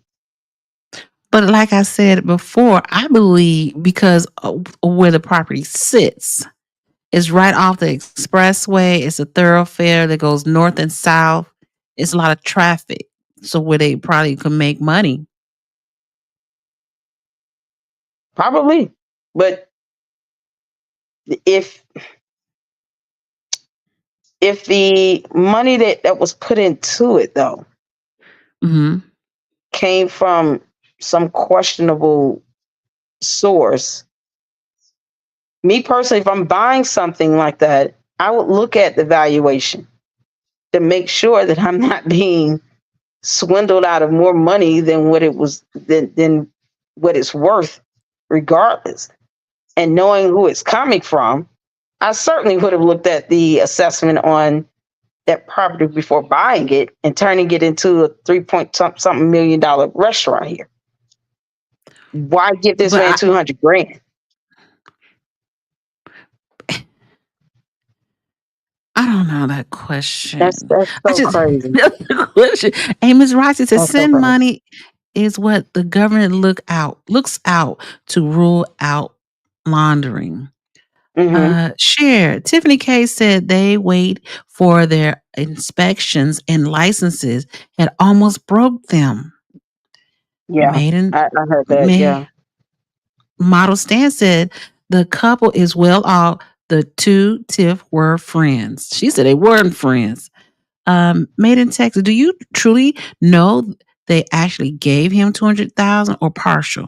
Did he get the full That's in amount? court documents. That was in the court documents for the hearing they had on, because they had to sue her to get their license, their license signed. And I don't even know if the third one's been done yet, but those court documents actually showed that they purchased the property from him for $200,000.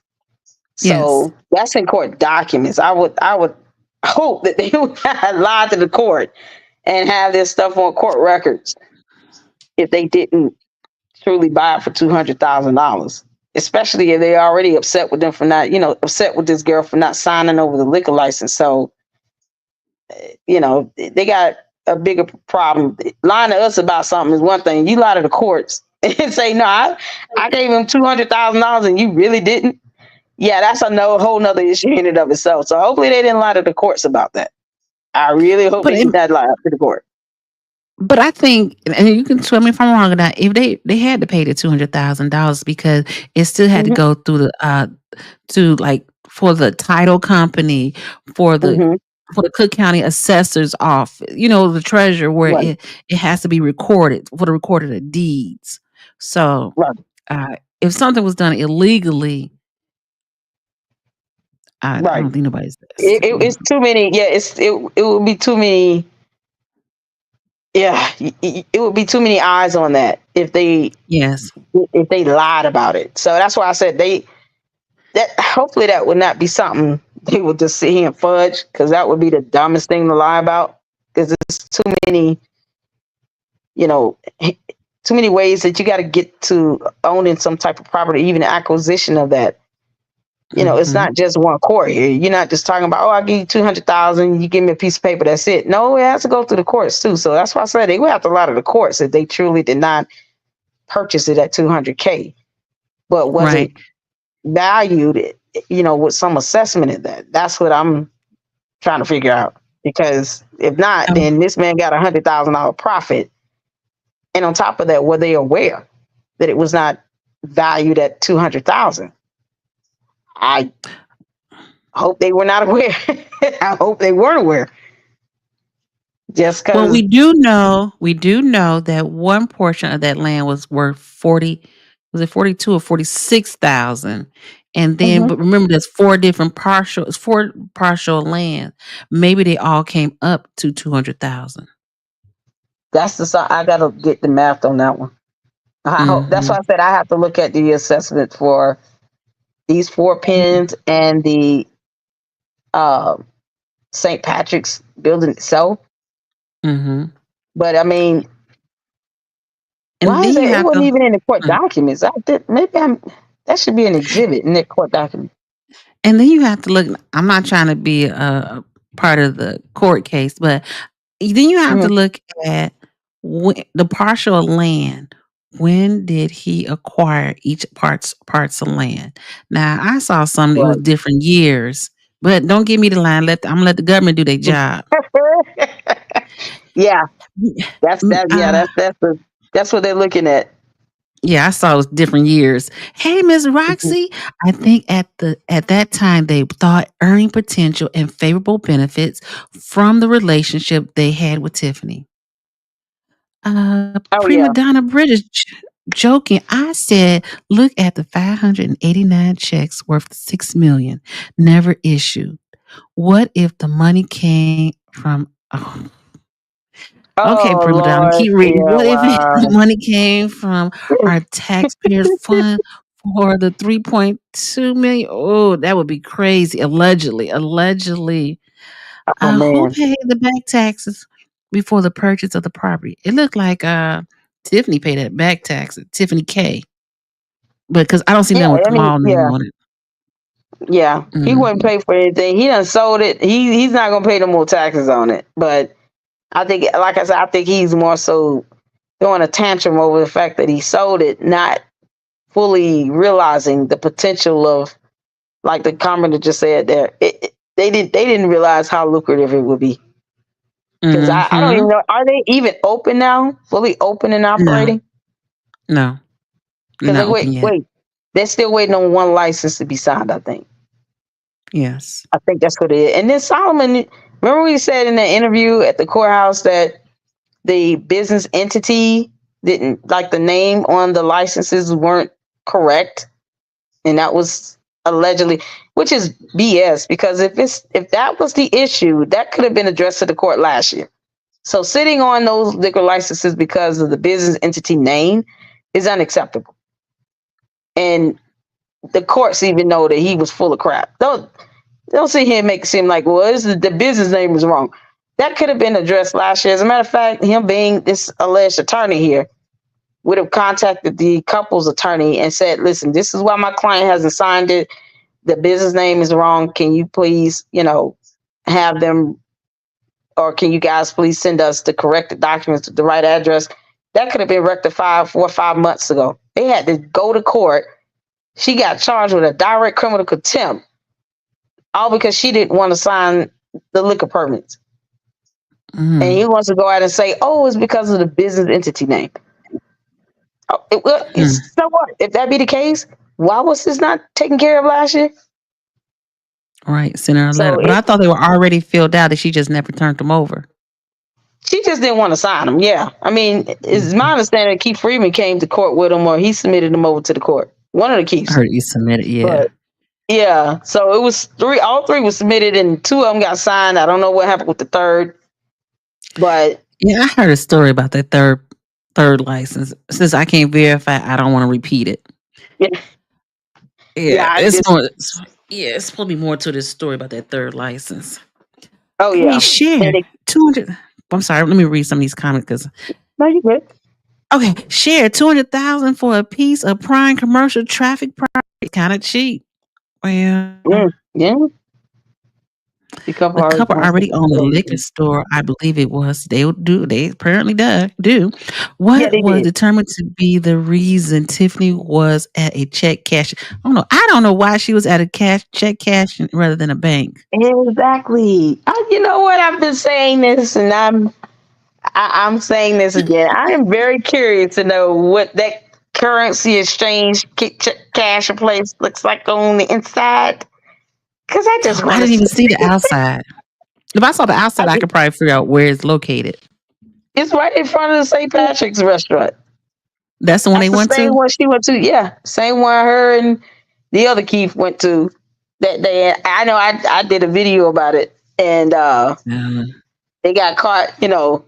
Someone was there recording them going into that currency exchange place, but that currency exchange address is right in front of the St. Patrick's restaurant. It's right next. This is right side by side from it. Mm-hmm. So now you're talking about the irony of this currency place where she going in. Because I mean, you're mayor. Why wouldn't you go to a bank? Are you going to a Yes. currency exchange to do anything? Even if it's in her Yes. personal capacity, it's still weird. Like who goes to Nobody go to currency exchange unless you're getting your city sticker. Yep. MDJ 901. Tiffany and her people truly underestimated the intelligence and the integrity of the trustees and the citizens. Yep. Oh, Miss Rossi said they had a responsibility to look into it to verify the value prior to the sale. Absolutely. That I agree with. Mm. Oh, Cher said she saw something that St. Patrick is going to open somewhere April 4th. She said she saw it somewhere. Wow. 3 days after the election. Ooh. That'll be something. Yeah. Models Day is the couple owns the beverage store called Emporium. Yes, the beverage depot.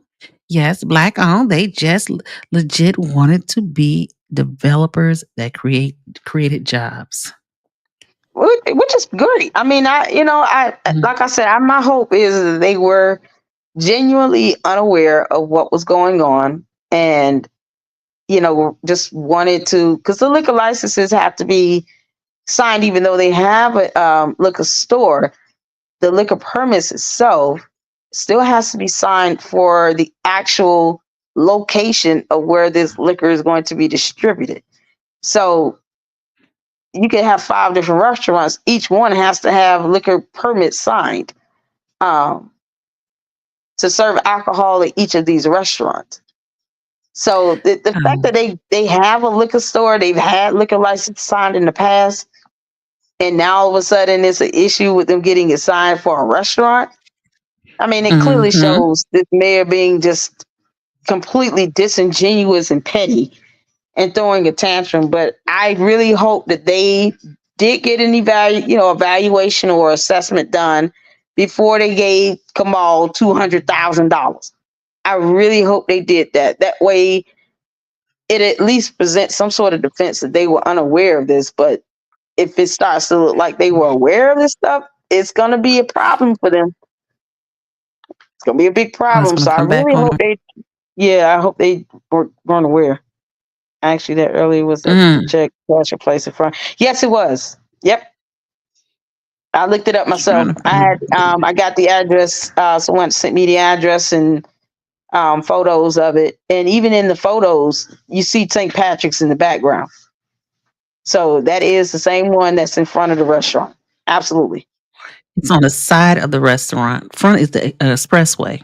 Well, yeah. It's too. If you're from the angle I saw with the video itself, it's in this big lot, and it looks like it's kind of the restaurant itself is on the same street, but it's kind of like, I don't know just how to put it. It doesn't like it's in front of it. I guess it's the viewpoint of it, but you can clearly you'll be able to see the check cashing place if you were at the restaurant and vice versa, because they're literally within walking distance.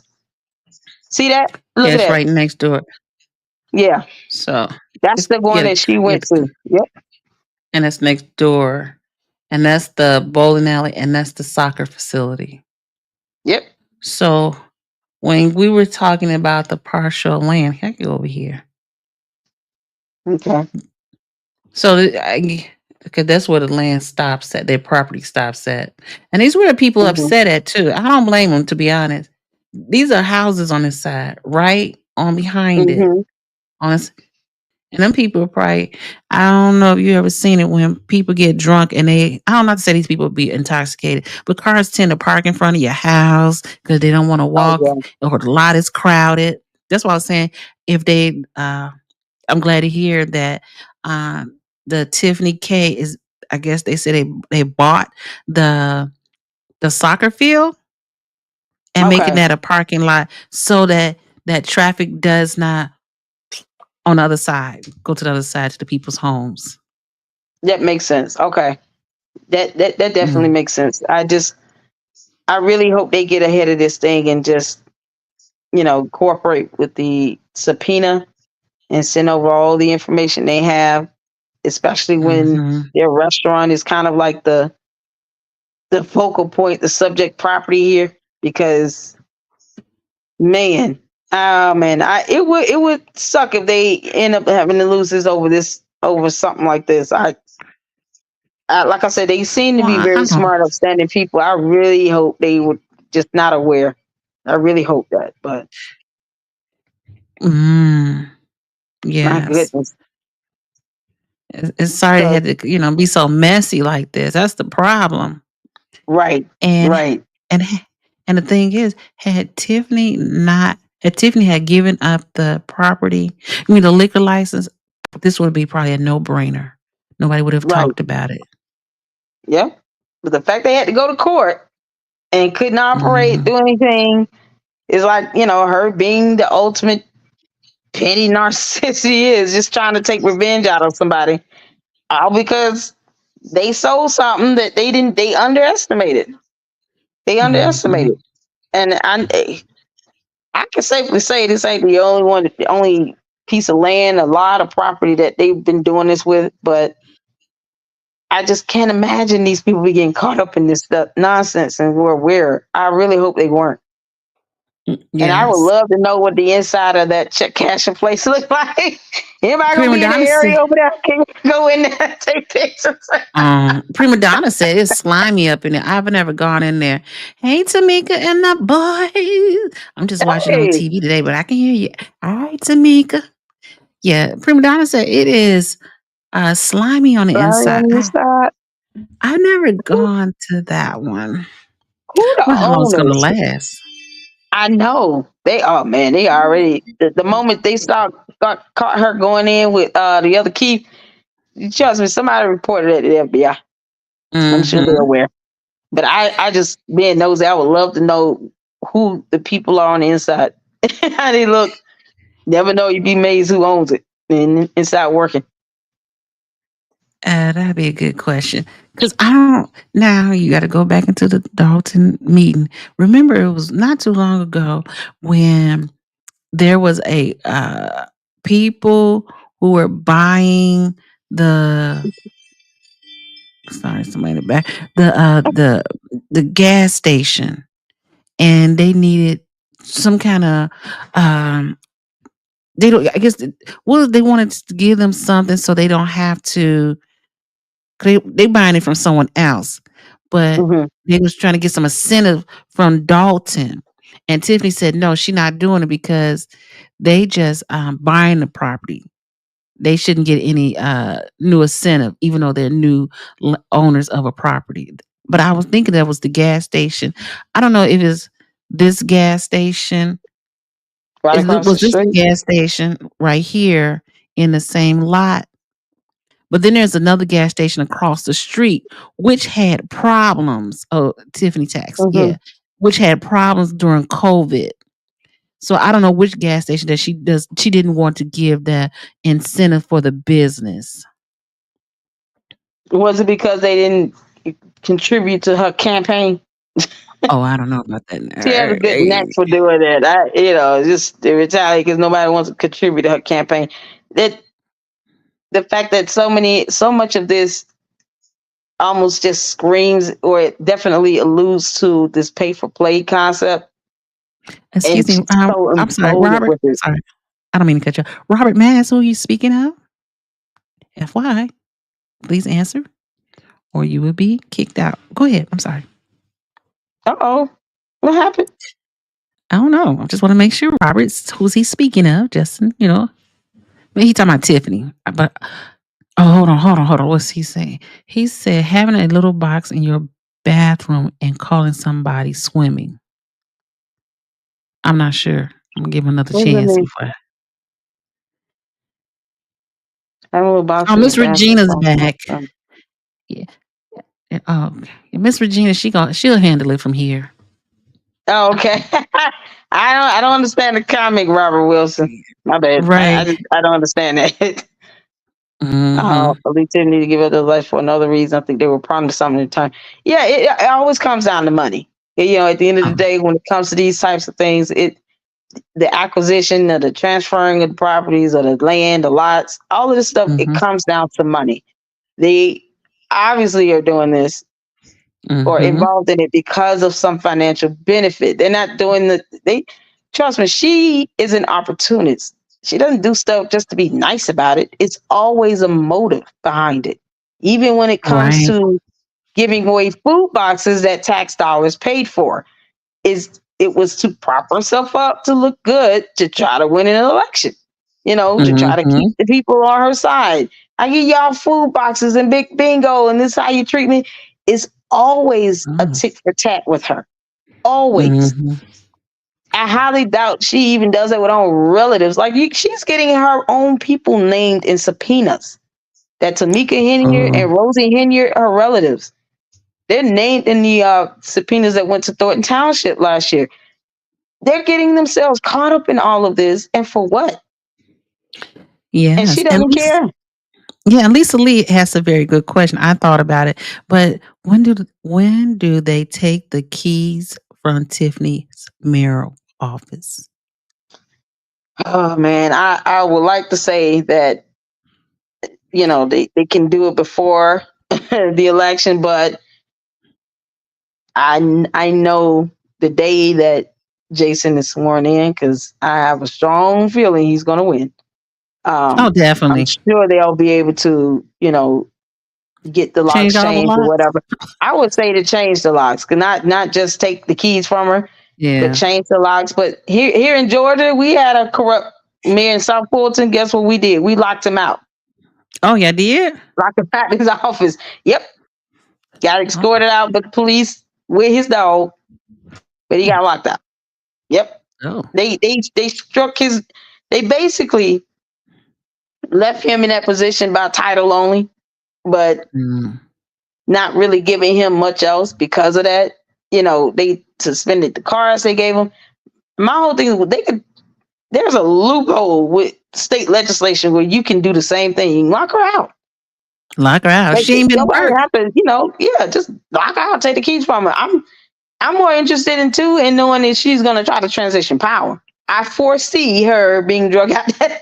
I foresee them having to get some law enforcement that's not in her pocket, or on her side, kissing her behind, having to go in and say, okay, we're going to escort you out or carry you out. Which one you want? I believe that would be the Cook County Sheriffs. Oh, yeah. Yeah. I can only hope none of them are under her persuasion of any sort, and they are prepared to pull her behind if she doesn't leave. So the fact that she went ghost for losing so far doesn't seem like she's gonna pull off that type of shenanigan. But I wouldn't be surprised if she did. But they could lock her out now. She's not coming to work. She's not coming to meetings. She out there in California. I wish they would freeze any cars that she has in her name and not pay any bill that she's using. So she get 2 months of a free check that she hasn't earned, huh?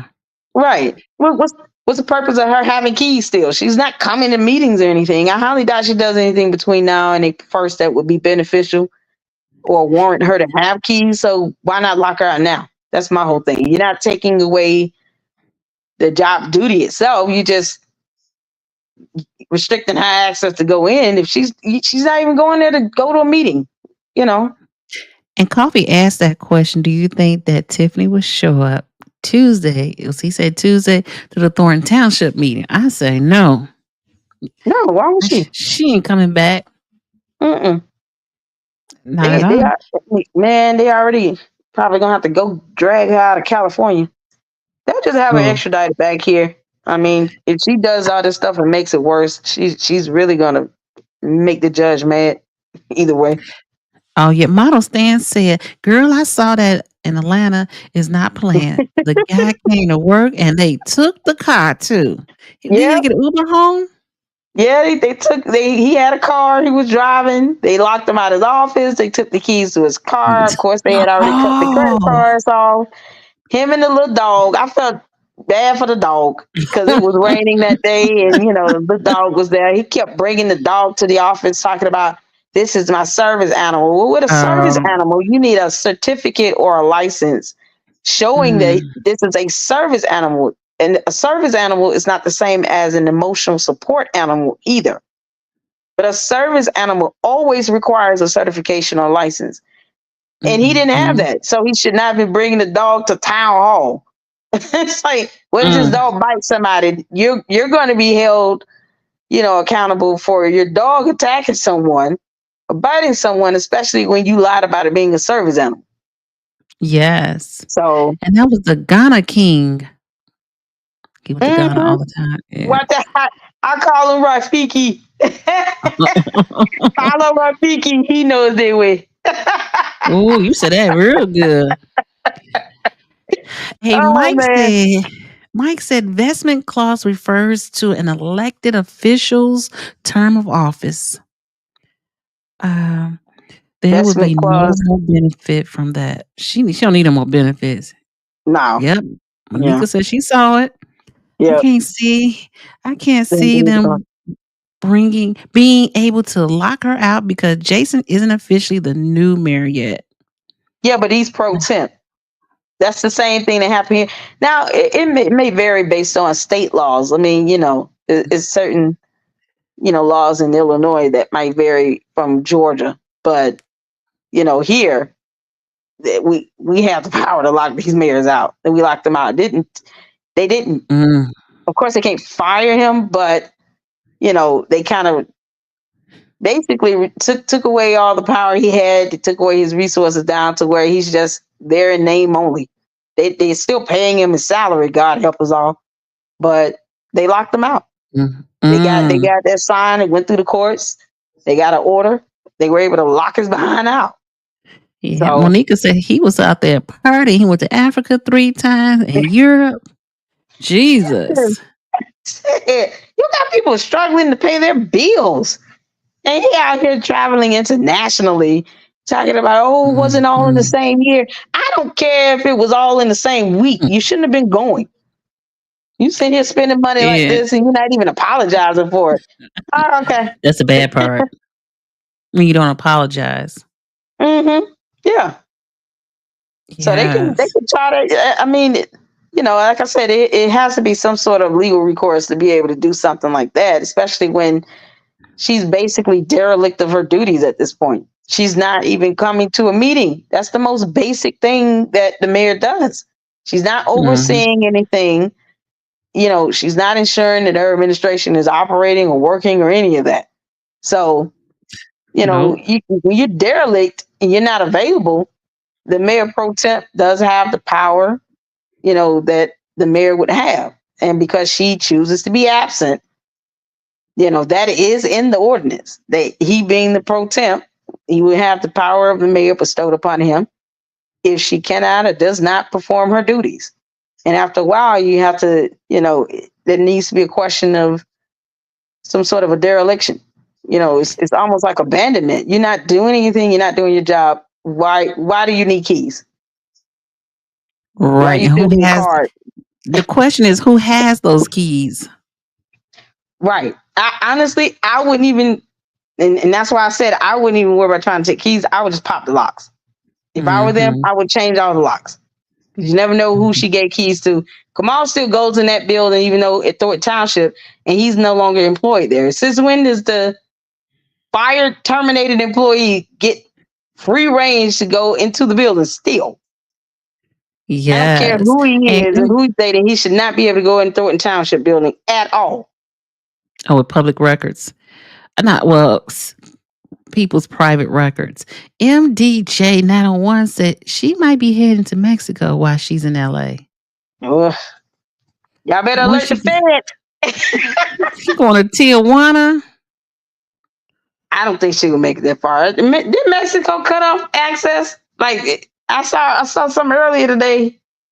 Oh, really? Someone did a video where Mexico is not letting people from the U.S. cross the border. It was like a laundry list of cars and trucks sitting at a checkpoint. I'm going to have to watch that when we get off. Yeah, that would be interesting. But if she doesn't think she's been monitored, then she really is loony. Yeah. Hey, what up, though? See, I said that she will not have a peaceful transition of power, LLC. Oh, yeah. I wouldn't be shocked if she didn't. I've literally been saying that for about a good month. I foresee her being carried out, but just to throw a tantrum and try to make it a horrible day for everybody. A horrible day. I hope she doesn't get that crazy, but it wouldn't surprise me if she did. Yeah, Cher said locking her out but still paying her will keep her from shredding documents and spending the money. Yep. That's why I don't Oh, understand the voters kicked her out. She should be kicked out now. yeah. The man had a Seriously. dog and was on the curb. Yep. Oh, yeah. Yes, he was. But do we really need or want her to be at the meetings? Nope. That's why I said she doesn't have to do anything at this point, but they need to do something because she's deliberately being derelict. I mean, Hold on. Can you talk for a minute? I had to take this call. Sure. So that's why I said if you're gonna, if she's abandoning her duties, there's no reason for her to be able to go into a building and have cars. They should have already taken the credit cards, banks, debit cards. I wish they would get a little bit more tough, a lot more tough with her. There's no reason to be afraid or intimidated. Her lagoons not gonna do anything. She would have to just snap. And there are more of them than it is of her. So there's no reason why she should still have access to either Thornton or the Village of Dalton town halls. None. She's not doing anything. And no one, personally, I never care. If she don't have to go back to another meeting. And if she tries to, it's only because she's trying to put on a show and just create havoc. Or to sit here and veto everything. I'm sorry, you guys. I can't see chats pop up from my end. So I don't know what y'all said. I was only reading what D-Love was posting up on the screen. I don't know why I can't see the chat from the studio.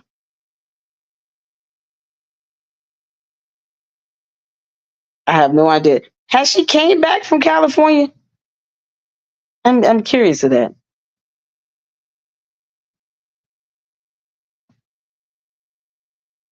I'm gonna have to pull up the live stream on a different device because I can't see any comments from my angle. I just want to see you guys' comments. Hold 1 second. 1 second. Everybody doing live. Okay, hold on. Okay, I can see y'all comments. Let me see. Keith Price got a set of keys. She will. Lisa Lee said she will rip everyone's pictures off the wall and kick them on her way out the door. Cause she petty like that. We all know that.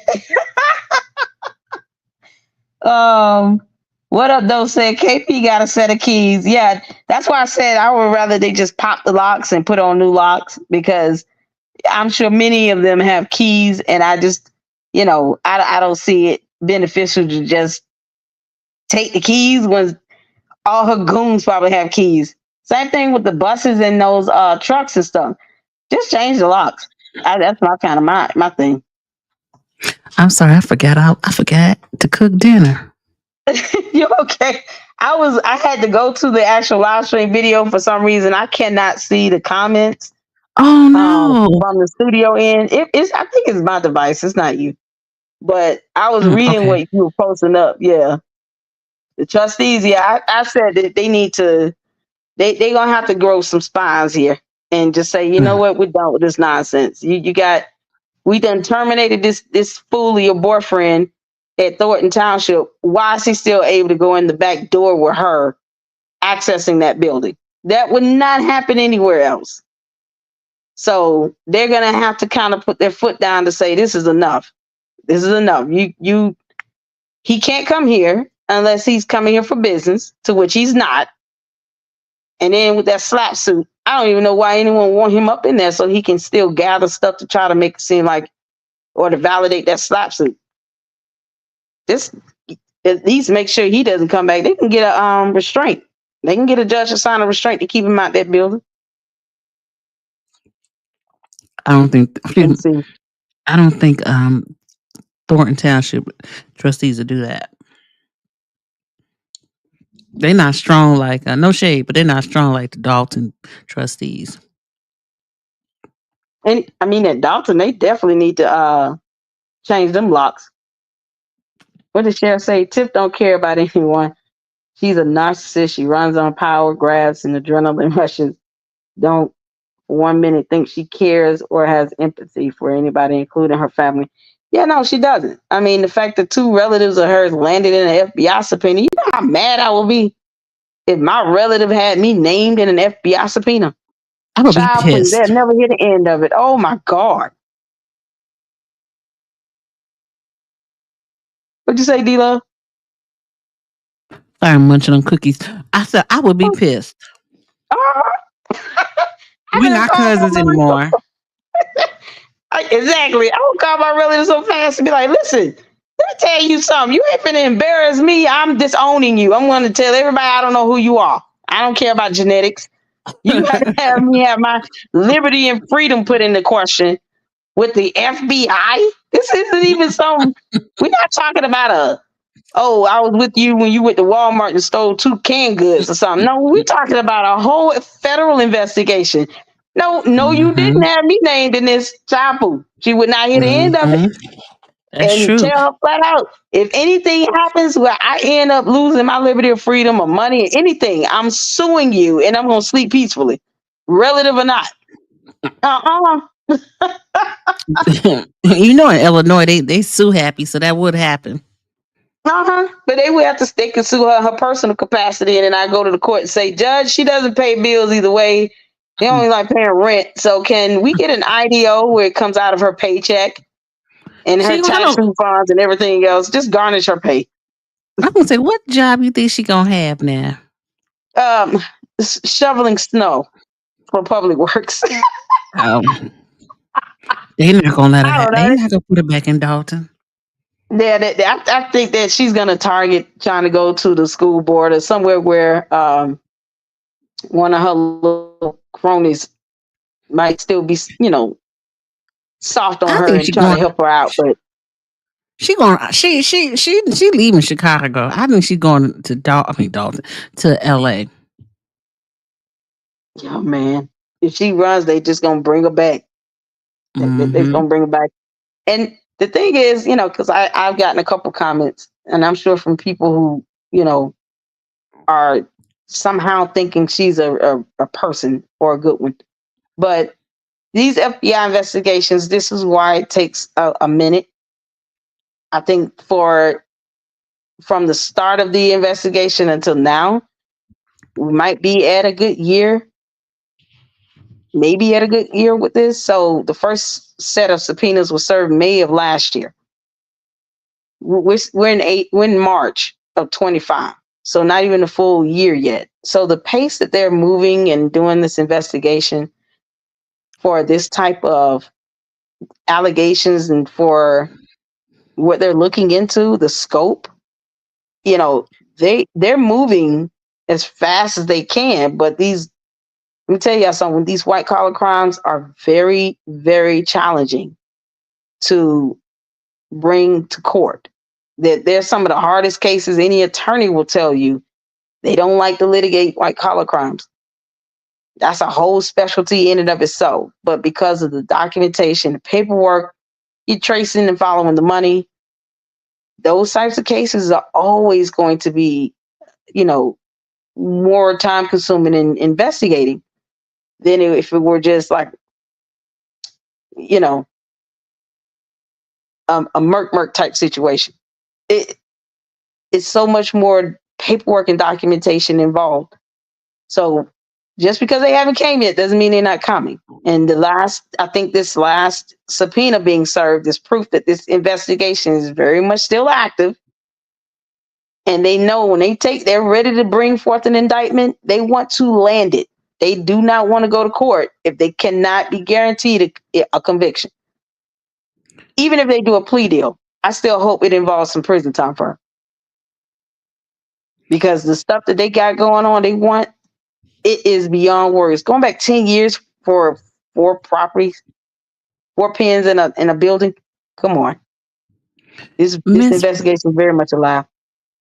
Miss Rossi, asks, what caused the resignation of Thornton Township trustee Jerry Jones? I thought Jed said he was pushed out due to possibly unethical behavior. I thought because his son had sued Thornton Township. I don't think a lawsuit would really cause him to be pushed out. I mean, it might irritate some people, but I think it was because, isn't his name Gerald Jones? Jerry. Well, I mean, his real name is Gerald, but Jerry Gerald, Jones okay. Gerald Jones is named in the FBI subpoena from last year. They got Carmen Carlisle, Gerald Jones, Stan Brown, Kamal Woods, Cheryl Scrantz. Why is Stan Brown? He wasn't a trustee. Why is he on? Why Stan on there? Yeah, they have some connections. He has some sort of connections. They want all payment disbursements information, including but not limited to expense reimbursements, credit card expenditures, per diems, expense reports, receipts, and electronic communication related to the following individuals / entities. And they got Keith Freeman LLC, Government Staffing Advisors LLC, which is another little company Keith Freeman had. Of course, Tiffany Henyard, Fania Dukes, Carmen Carlisle, Gerald Jones, Stan Brown, Kamal Woods, and this Cheryl Scrantz, SCHRANZ. So he was named in that subpoena. Even if it's just to get email, like electronic communication, he's still named. So for whatever reason he's named, he's got some connection to this, because they didn't name all the trustees at Dalton and all the trustees at Thornton Township. They named specific ones. So he didn't put Darlene on there. Darlene Gray Everett's not on here. She might not be connected to any of this. They also have Robert Hunt, and he's the finance guy over there in Thornton. So they got him on here. They want communications between him, Tiffany Henyard, Keith Freeman, Kamal Woods, and Robert Hunt. So Robert gonna tell on everybody. He better start Robert's gonna saying tell something. Everybody. I hope so, because if I were, and I had, the interview with Nate, and that's one of the questions I asked him, if, he was going to keep, Robert Hunt as finance director, manager, whatever he is over there at Thornton. And he was like, well, he does his job, I don't see a reason, but if he's listed and named in an FBI subpoena, I don't care if it's just simply to give over emails or electronic communication. The fact that he was named, to me, is enough to say, I don't know if I really want to keep this person as a part of my administration because of that. I mean, this is very serious. And for whatever reason, he's been connected to it. And let me say this. All them kind of, I want to say they grew up together in that space together, right? So that's why I understand why Nate has maybe a separation issue with Robert, because they've been there for years together. Now, I did talk to Nate. Nate did say he talked to Robert, and Robert said Robert talked to his wife, and at some point, Robert will maybe be doing a press conference about this whole situation. Maybe not. But at some point, Robert is going to leave the Thornton Township. He's going to leave? He's not going to work at Thornton Township. He didn't tell me the time frame, but he's not going to work under Nate either. He's going to go in public sector. Okay, that makes sense. Because I mean, I get it. And that was just my assessment of it, just because I would want to give that appearance of neutrality and just, at the very least, stuff like this kind of follows you.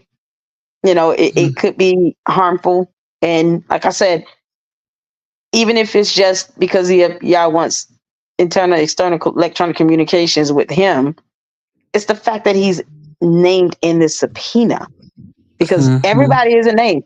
So the fact that he's named, if I were Nate, and that's just my suggestion. I get their clothes, but just for the sake of just being neutral and impartial, and for the trust of the people at Thornton, to be developed, knowing that there's an issue with just even financial disclosures being released and those types of things, I personally would be like, listen, man, I love you, but I want to set forth an administration that the people can trust and rely on.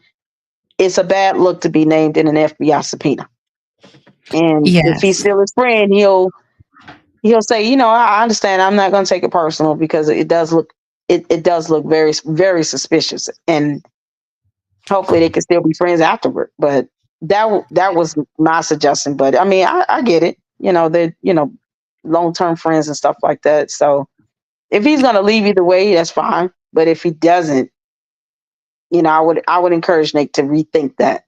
Just for the sake of setting forth an administration where you're trying to start over, you're trying to develop the trust in the people you're serving. It's always a bad look to be named in a subpoena from the FBI. It's just a bad look. That's all. Yes. And I just want to say, if I didn't say it, I want to say thank you to May in Texas who sent me a $3 cash app. I really appreciate you very much. Nice. Thank you again. Nice. And she sent it earlier, and again, I forgot to put the food on the oven. I didn't get to the business, but I'm trying to catch up. Nice. Yes. Does Dalton have insurance now for the trustees and staff? The life insurance? I don't know. I haven't even. Y'all can see how my day was yesterday. I was pretty much broke on my day. I have not gone back to follow up to see if they've established life insurance yet for Dalton trustees and staff. But I would hope that they would actually mention that in the meeting too, because they had a town hall, a board meeting, and that did not. I don't recall that even coming up. So hopefully they'll mention that or say something about it. But I would have to look into that. Yeah, I thought it was tabled. Oh, okay. Because they need to find a good policy for everybody. And man, to find out you don't have life insurance the hard way, Mm-hmm. It is ridiculous. The firefighters went through the same thing where they didn't know they have money being taken out of their check for insurance, but it wasn't going to the insurance company. Where's that money going to? That was a good question. And do I get that money back that you didn't use for my insurance? I would hope they would give them back that back pay because they took it out of their wages. So that was money they earned legitimately. Mm-hmm. And I'm sure the Department of Labor would definitely tell them, you all need to give these people the money back you took out of their checks for this, especially when you it was not going to the insurance. And I think it was nationwide insurance. It wasn't making its way there. And yeah, they would have to give them back that back pay on their wages and eat the cost, unfortunately. And the sad part about it is the people of Thornton Township will always have to pay. Yep. So do you? Yes. This question, I saw it earlier with Coffee. He had a question. Is Jedediah suing Thornton Township? I do believe him and Lavelle are. I do believe that they're named in the I can pull it up right quick. Because okay, let me see. The defendants are Tiffany A. Henyard in her individual and official capacity as Thornton Township Supervisor, Kamal Woods, individually and in his official capacity, which probably would need to be amended since he's no longer working there. DeMarcus Quigley in his official capacity as Village of Dalton employee, South Holland Police Department, a government entity, a Thornton Township. Yeah. So Thornton Township is named as a defendant in his lawsuit and Lavelle lawsuit. Oh, okay. Yep. And I'm reading the complaint here. So yeah.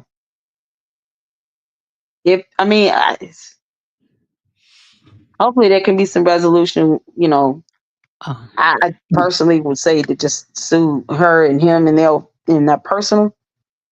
But I Yeah. understand because ultimately she was there. They were at a meeting in Thornton Township Town Hall, in that building, in that facility, and it's Jesus. All because Kamal couldn't sit down because he just invoked himself into a problem. It makes no sense. But they are listed. Yep. Oh, they did have insurance, a 1-day insurance. Yeah, but if the insurance company wants to fight it, you know, because a fight is, yeah, and no one plans a fight, right? I mean, especially in that type of setting. So it's something so unexpected, but it's also the insurance company itself. It's not their fault why a fight happened. Right. So they're going to definitely try to fight that and not, you know, try to avoid paying out that claim if there is a claim to be filed. It wasn't like an act of God or anything or something happened. No, this was a fight. This was not like a storm hit and it, you know, tore up the building type thing. This is a fight that was held in that building, just happened to occur in the building. So I highly doubt they pay that claim. I doubt it.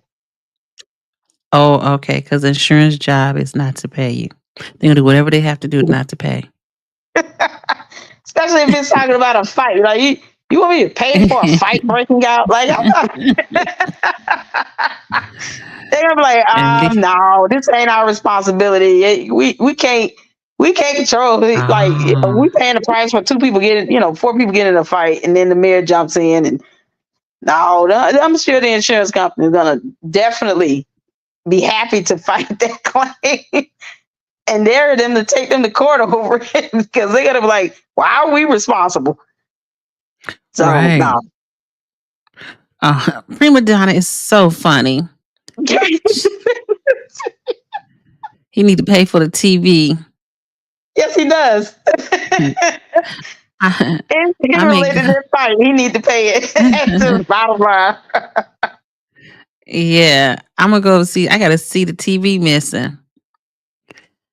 Personal injury. Sure. Well, yeah, I mean, the personal injury coming from, the mayor, Kamal, the Thornton Township employees, because he's not suing the village of Dalton, it's the government entity of Thornton Township. So, like I said, I think they will fight it because of the nature of the injury being a fight. You'd be getting a better chance of filing an insurance claim against like the Tiffany's actual insurance company or Kamal's insurance company, whoever insures them in their personal capacity. Probably get a better chance of getting that claim paid out. But the Thornton Township insurance, I don't know. It would be a fight. It's gonna be interesting either way, right? It's gonna be interesting. Oh my god! We all know Kamal's slap suit is not gonna get anywhere. That's some garbage. That's why he doesn't need access to that building anymore. He go in there probably throw some water on the floor and slip and fall and say, "Oh, my neck and my back." Now y'all really owe me. He's no longer even employed there. He's gonna try to find a way to get something out of him. They need to keep him out that building for everyone's safety and protection, and especially because he's messy as hell. No, you're not coming back here. We don't have time for you to fake a fall or anything. No. Get out of here. But if he's a Thornton Township resident, he still has the right to be there, right? Well, it depends. He can be trespassed. He can't be even trespassed. if you're a resident. Yeah, he can be trespassed. You can get whomever maintains the building. Like it would be no different if you went to a business, and they decided to trespass. Especially because it happens all the time. You see those frauditors, they go into libraries and town halls and give everybody a hard time. They end up getting criminally trespassed and told you can't come back here, even if it's for a certain time frame. You can't come back here within a year or something to that extent. Even if it is because they would have to, they would have a good reason to trespass him if they needed to. Plus, he's a former employee, and the last time he was there, he was involved in a fight, and that no one needs his drama back there. So if they wanted to criminally trespass him, they could. Yep. They had a security guard that could barely move and could not even get up on his own. Yeah, that guy needs a new job. He needs another occupation. Yeah. If an employee at the Department of Vehicles, DMV, started punching you, wouldn't you sue the DMV? Yeah, you would. I mean, I'm not saying that it's not a valid, it's not valid to add Thornton Township, the government entity, on there. I'm just saying that more than likely, if the insurance company gets a claim because of that, they're going to try to fight it. That's my whole thing. Now, Thornton Township itself, if let's say he wins his judgment or they settle, that definitely will be coming out of Thornton Township's budget, out their tax dollars. But if if Thornton Township then decides, okay, we want to try to recover this money, let's file an insurance claim. The insurance claim having only been insured, for one day, they're probably going to try to find a way to fight that, because that judgment would have to come from Thornton Township, which essentially would be tax dollars. How would the insurance company be liable to pay the claim would be the question.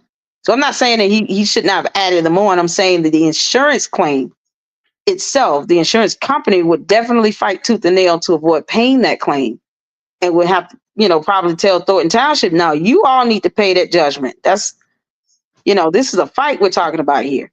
We're not held liable for that. So yeah, no, it had, he named them in the lawsuit. That's fine. It's just the insurance company. That was what I was saying. Your These Ward has a sense of Leslie, humor. Otherwise, dry. What is going on, Ward? otherwise dry. What At you least talking like it about? has a sense of humor, otherwise dry. I'm not sure what that means, but hey. Coffee Jed is also upset that Tiffany didn't respond between 48 to 24 to 48 hour notice. She on vacation. Oh, she said, I worked at AT&T years ago. We had a robbery. My coworker got a lawsuit because she was pistol whipped. She won on the basis of not having a secure building. Wow. Oh, yeah. Riotous acts are typically denied by insurance companies. Yeah, that they can't control that a fight broke out. The insurance company, not Thornton Township, the entity, the insurance company. That's not something they wouldn't consider that a valid claim, and something beyond their control. But like I said, if he wins against a settlement, which I could see him getting a settlement for, Thornton Township, the entity would probably just have to pay him directly from their budget. That's pretty much how that would work. By using a mediator. Yeah, they could go through arbitration. Most times, they will prefer you arbitrate. Even if you file a lawsuit, the judge would definitely be asking, have you guys tried to rectify this out of court? Has the parties communicated, tried to mediate the matter? They even offered opportunity to mediate, because of course it's like, listen, we want to help you out with your issues, but let's see if you guys can go ahead and try to tackle this first before we, put stuff on the docket and start, setting up hearings and all these things. They're probably trying to encourage them to arbitrate or mediate and come to a resolution outside of the court. But of course, if that doesn't happen, then by all means, a jury trial has been demanded. So they'll have a jury trial when they'll go through a hearing. Yeah. Yep. There's a jury trial demand. It's on the complaint. So. Yep. Shoot, I should have put my bid in that day. Shoot, mental stress. Oh no. The taxpayers are like, please stop, y'all killing us.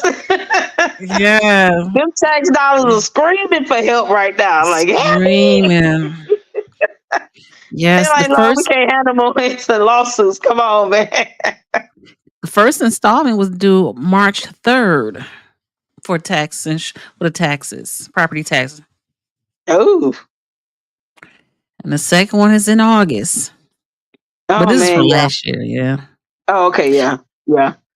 Don't y'all pay y'all twice a year? I mean, yeah.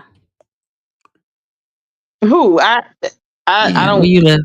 pay proper tax. I have to look at how we do it in Georgia. Okay. Check on the Please TV. check on. Yeah, I'm definitely gonna check. I ain't been back since that fight. The liability party has knee pads on. Jeffrey, that's a good one. That's so funny. Because Kamal he got a photo with knee pads on. I was wondering why he got He's knee like pads a on. child. Yeah, he's like a toddler. And listen, I thought it was part of the outfit. Yeah, he had knee pads. Like he had knee pads built in the pants. Like, dude, just put on some Summer pants. and winter Texas. Okay, what's up though? Summer and winter Texas, yeah. That's crazy. Having to make a claim for the mayor jumping over a table, throwing blows with the residents. Yep. That was crazy. She didn't even react right away after being called the B word. That was the crazy part about it. She would not have just jumped up and started a fight. So, you know, the whole notion of, oh, you offended someone to the point of where they want to fight saying that word is ridiculous. Because she didn't automatically get up and make a start some physical attack or whatever because of that. And he was talking to her directly. He So was. That whole broke out. thing, you knew that something was gonna happen, but you're like, all these old people in here, they're not gonna do none of this. They proved me wrong. And I feel bad because I had just told the security guard when we went up in there, he talking about I gotta wave you down. I said, what you mean you gotta wave us down for? All these old people up in here, we ain't doing nothing. He said, that's my job. And he waved us all down. And I felt bad. I'm like, oh, you do got to wave. You waving the wrong people down. Because I was about to say, when there was a process server that recorded serving, I don't know if you saw that video where she was getting served, getting out the car with Kamal. The process server got out. Yeah, he served her. It was another federal lawsuit. But you see Kamal go in the back door with her. And it's like, there's no way that day anybody that was with her went through the metal detector and got wanded. There's no way. Because if he bold enough to go through the back door, you can imagine all the rest of them that was with her that went through the back door. So yes, and they only have 2 police officers or security guards. And they both one was sitting in this chair downstairs and one was upstairs at the door. Oh yeah. So a lot of people got missed from being wanded. Many people got missed from that. Absolutely. And they wouldn't and it was 6:00 and they wouldn't even let us in. We could see the people in the downstairs, but they said they can't let us in until 6:00. Oh man. So nobody got in early. And then the cops show up and don't cut on body cameras right away. No sound in most of the footage. It's just madness. South Holland police? Yeah. They look confused. I know I came up the moment I was on Jez live stream and somebody came in talking about something with a weapon like a knife. I was like, I'm gonna do FOIA police body camera footage because I see where this is going. And look where it went. So I was like, see, I was requesting body camera footage for a reason. Because I saw where that was going and I was like, yeah, this is not gonna go well. And they want to see him talk about deadly weapons in Brian. I heard somebody yelled it out. Did you? That night. Yes, I heard somebody yelled it out. You know how many videos I have watched? I didn't turn around and look. I didn't want to know. If I was going to be on a lie that night, I didn't want to see it happen. I saw so many videos and not one time did I hear that being yelled out. Yes, it was. That's crazy. That's great. But see, like I said it in, I went over, that's the fight and everything in a live. And I said, at the end of the day, even when I was going over the court documents, the allegation of Jedediah and Lavelle having the knife can be debunked. And that's all that matters when they go to court, that they have it and that they use it. They came through the same security that everybody else came through. Exactly. And the fact that no witnesses, no videos, no evidence to show that he actually had a knife in his hand. That's all that's going to matter when he goes to court. And Lavelle. Those two individuals have it. Everyone else is dangerous, but in relation to their lawsuits, anyone else outside of that would be irrelevant to the court because they're alleging that these two had the knife. They didn't. So, it will be awful, but whoever said that, I hope goes to court and testifies so they can point out the person that did have it. And that person can get hit with a charge and be trespassed from the building for having the weapon on them. So if someone knows who had it, they need to say something so that person can be trespassed and never be allowed back on the property. Especially if he or she is capable of bringing in a knife. Speak up and say who they are. Describe them. You got a photo of the person? Show them so they can get trespassed so that this don't happen again. Because otherwise, they're still wide open to come back with another knife. I mean, nip that in the bud, Yes. Because we all had to go through and be wanted now by security. Yeah. Yeah. And he was serious about his job that night. I'm sure. He knew something we didn't know. I hate to cut this short because I'm having a good old time with you, D-Love, but I got to get my son ready for school tomorrow.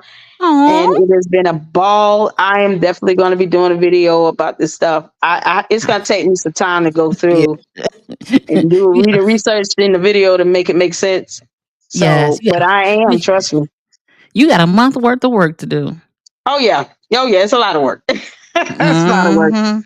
But I appreciate you letting me come on your platform. I'm always honored to speak with you and had a good time. And I want you guys to have a great evening. Let me get my baby ready for school. We'll do this again. We'll do it again. Yes, ma'am. Thank you, Lady Luck Club. And virtual hug. I appreciate you so much for coming up today. No problem. Have a good one. Thank you guys for having me. All right. Don't forget to go to Lady Luck Club and subscribe to her channel. We had a good time this evening. We had our numbers up. Ain't that right? Regina and Lisa Lee. I don't know who other mods in here. And we learned a lot. We didn't finish watching this video, but I think as this week goes on, we're going to have more information.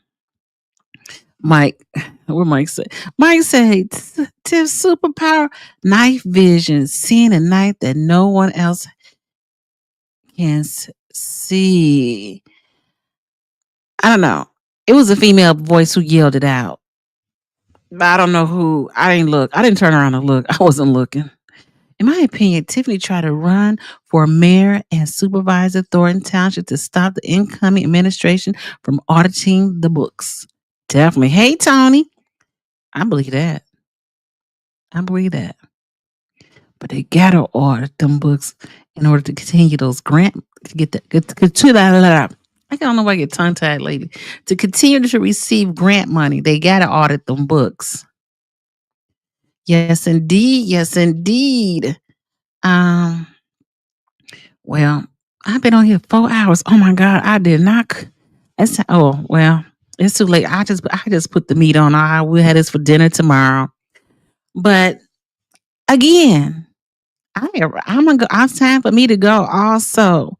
But I know I got to work on them ride-alongs. I'm lacking on my ride-alongs.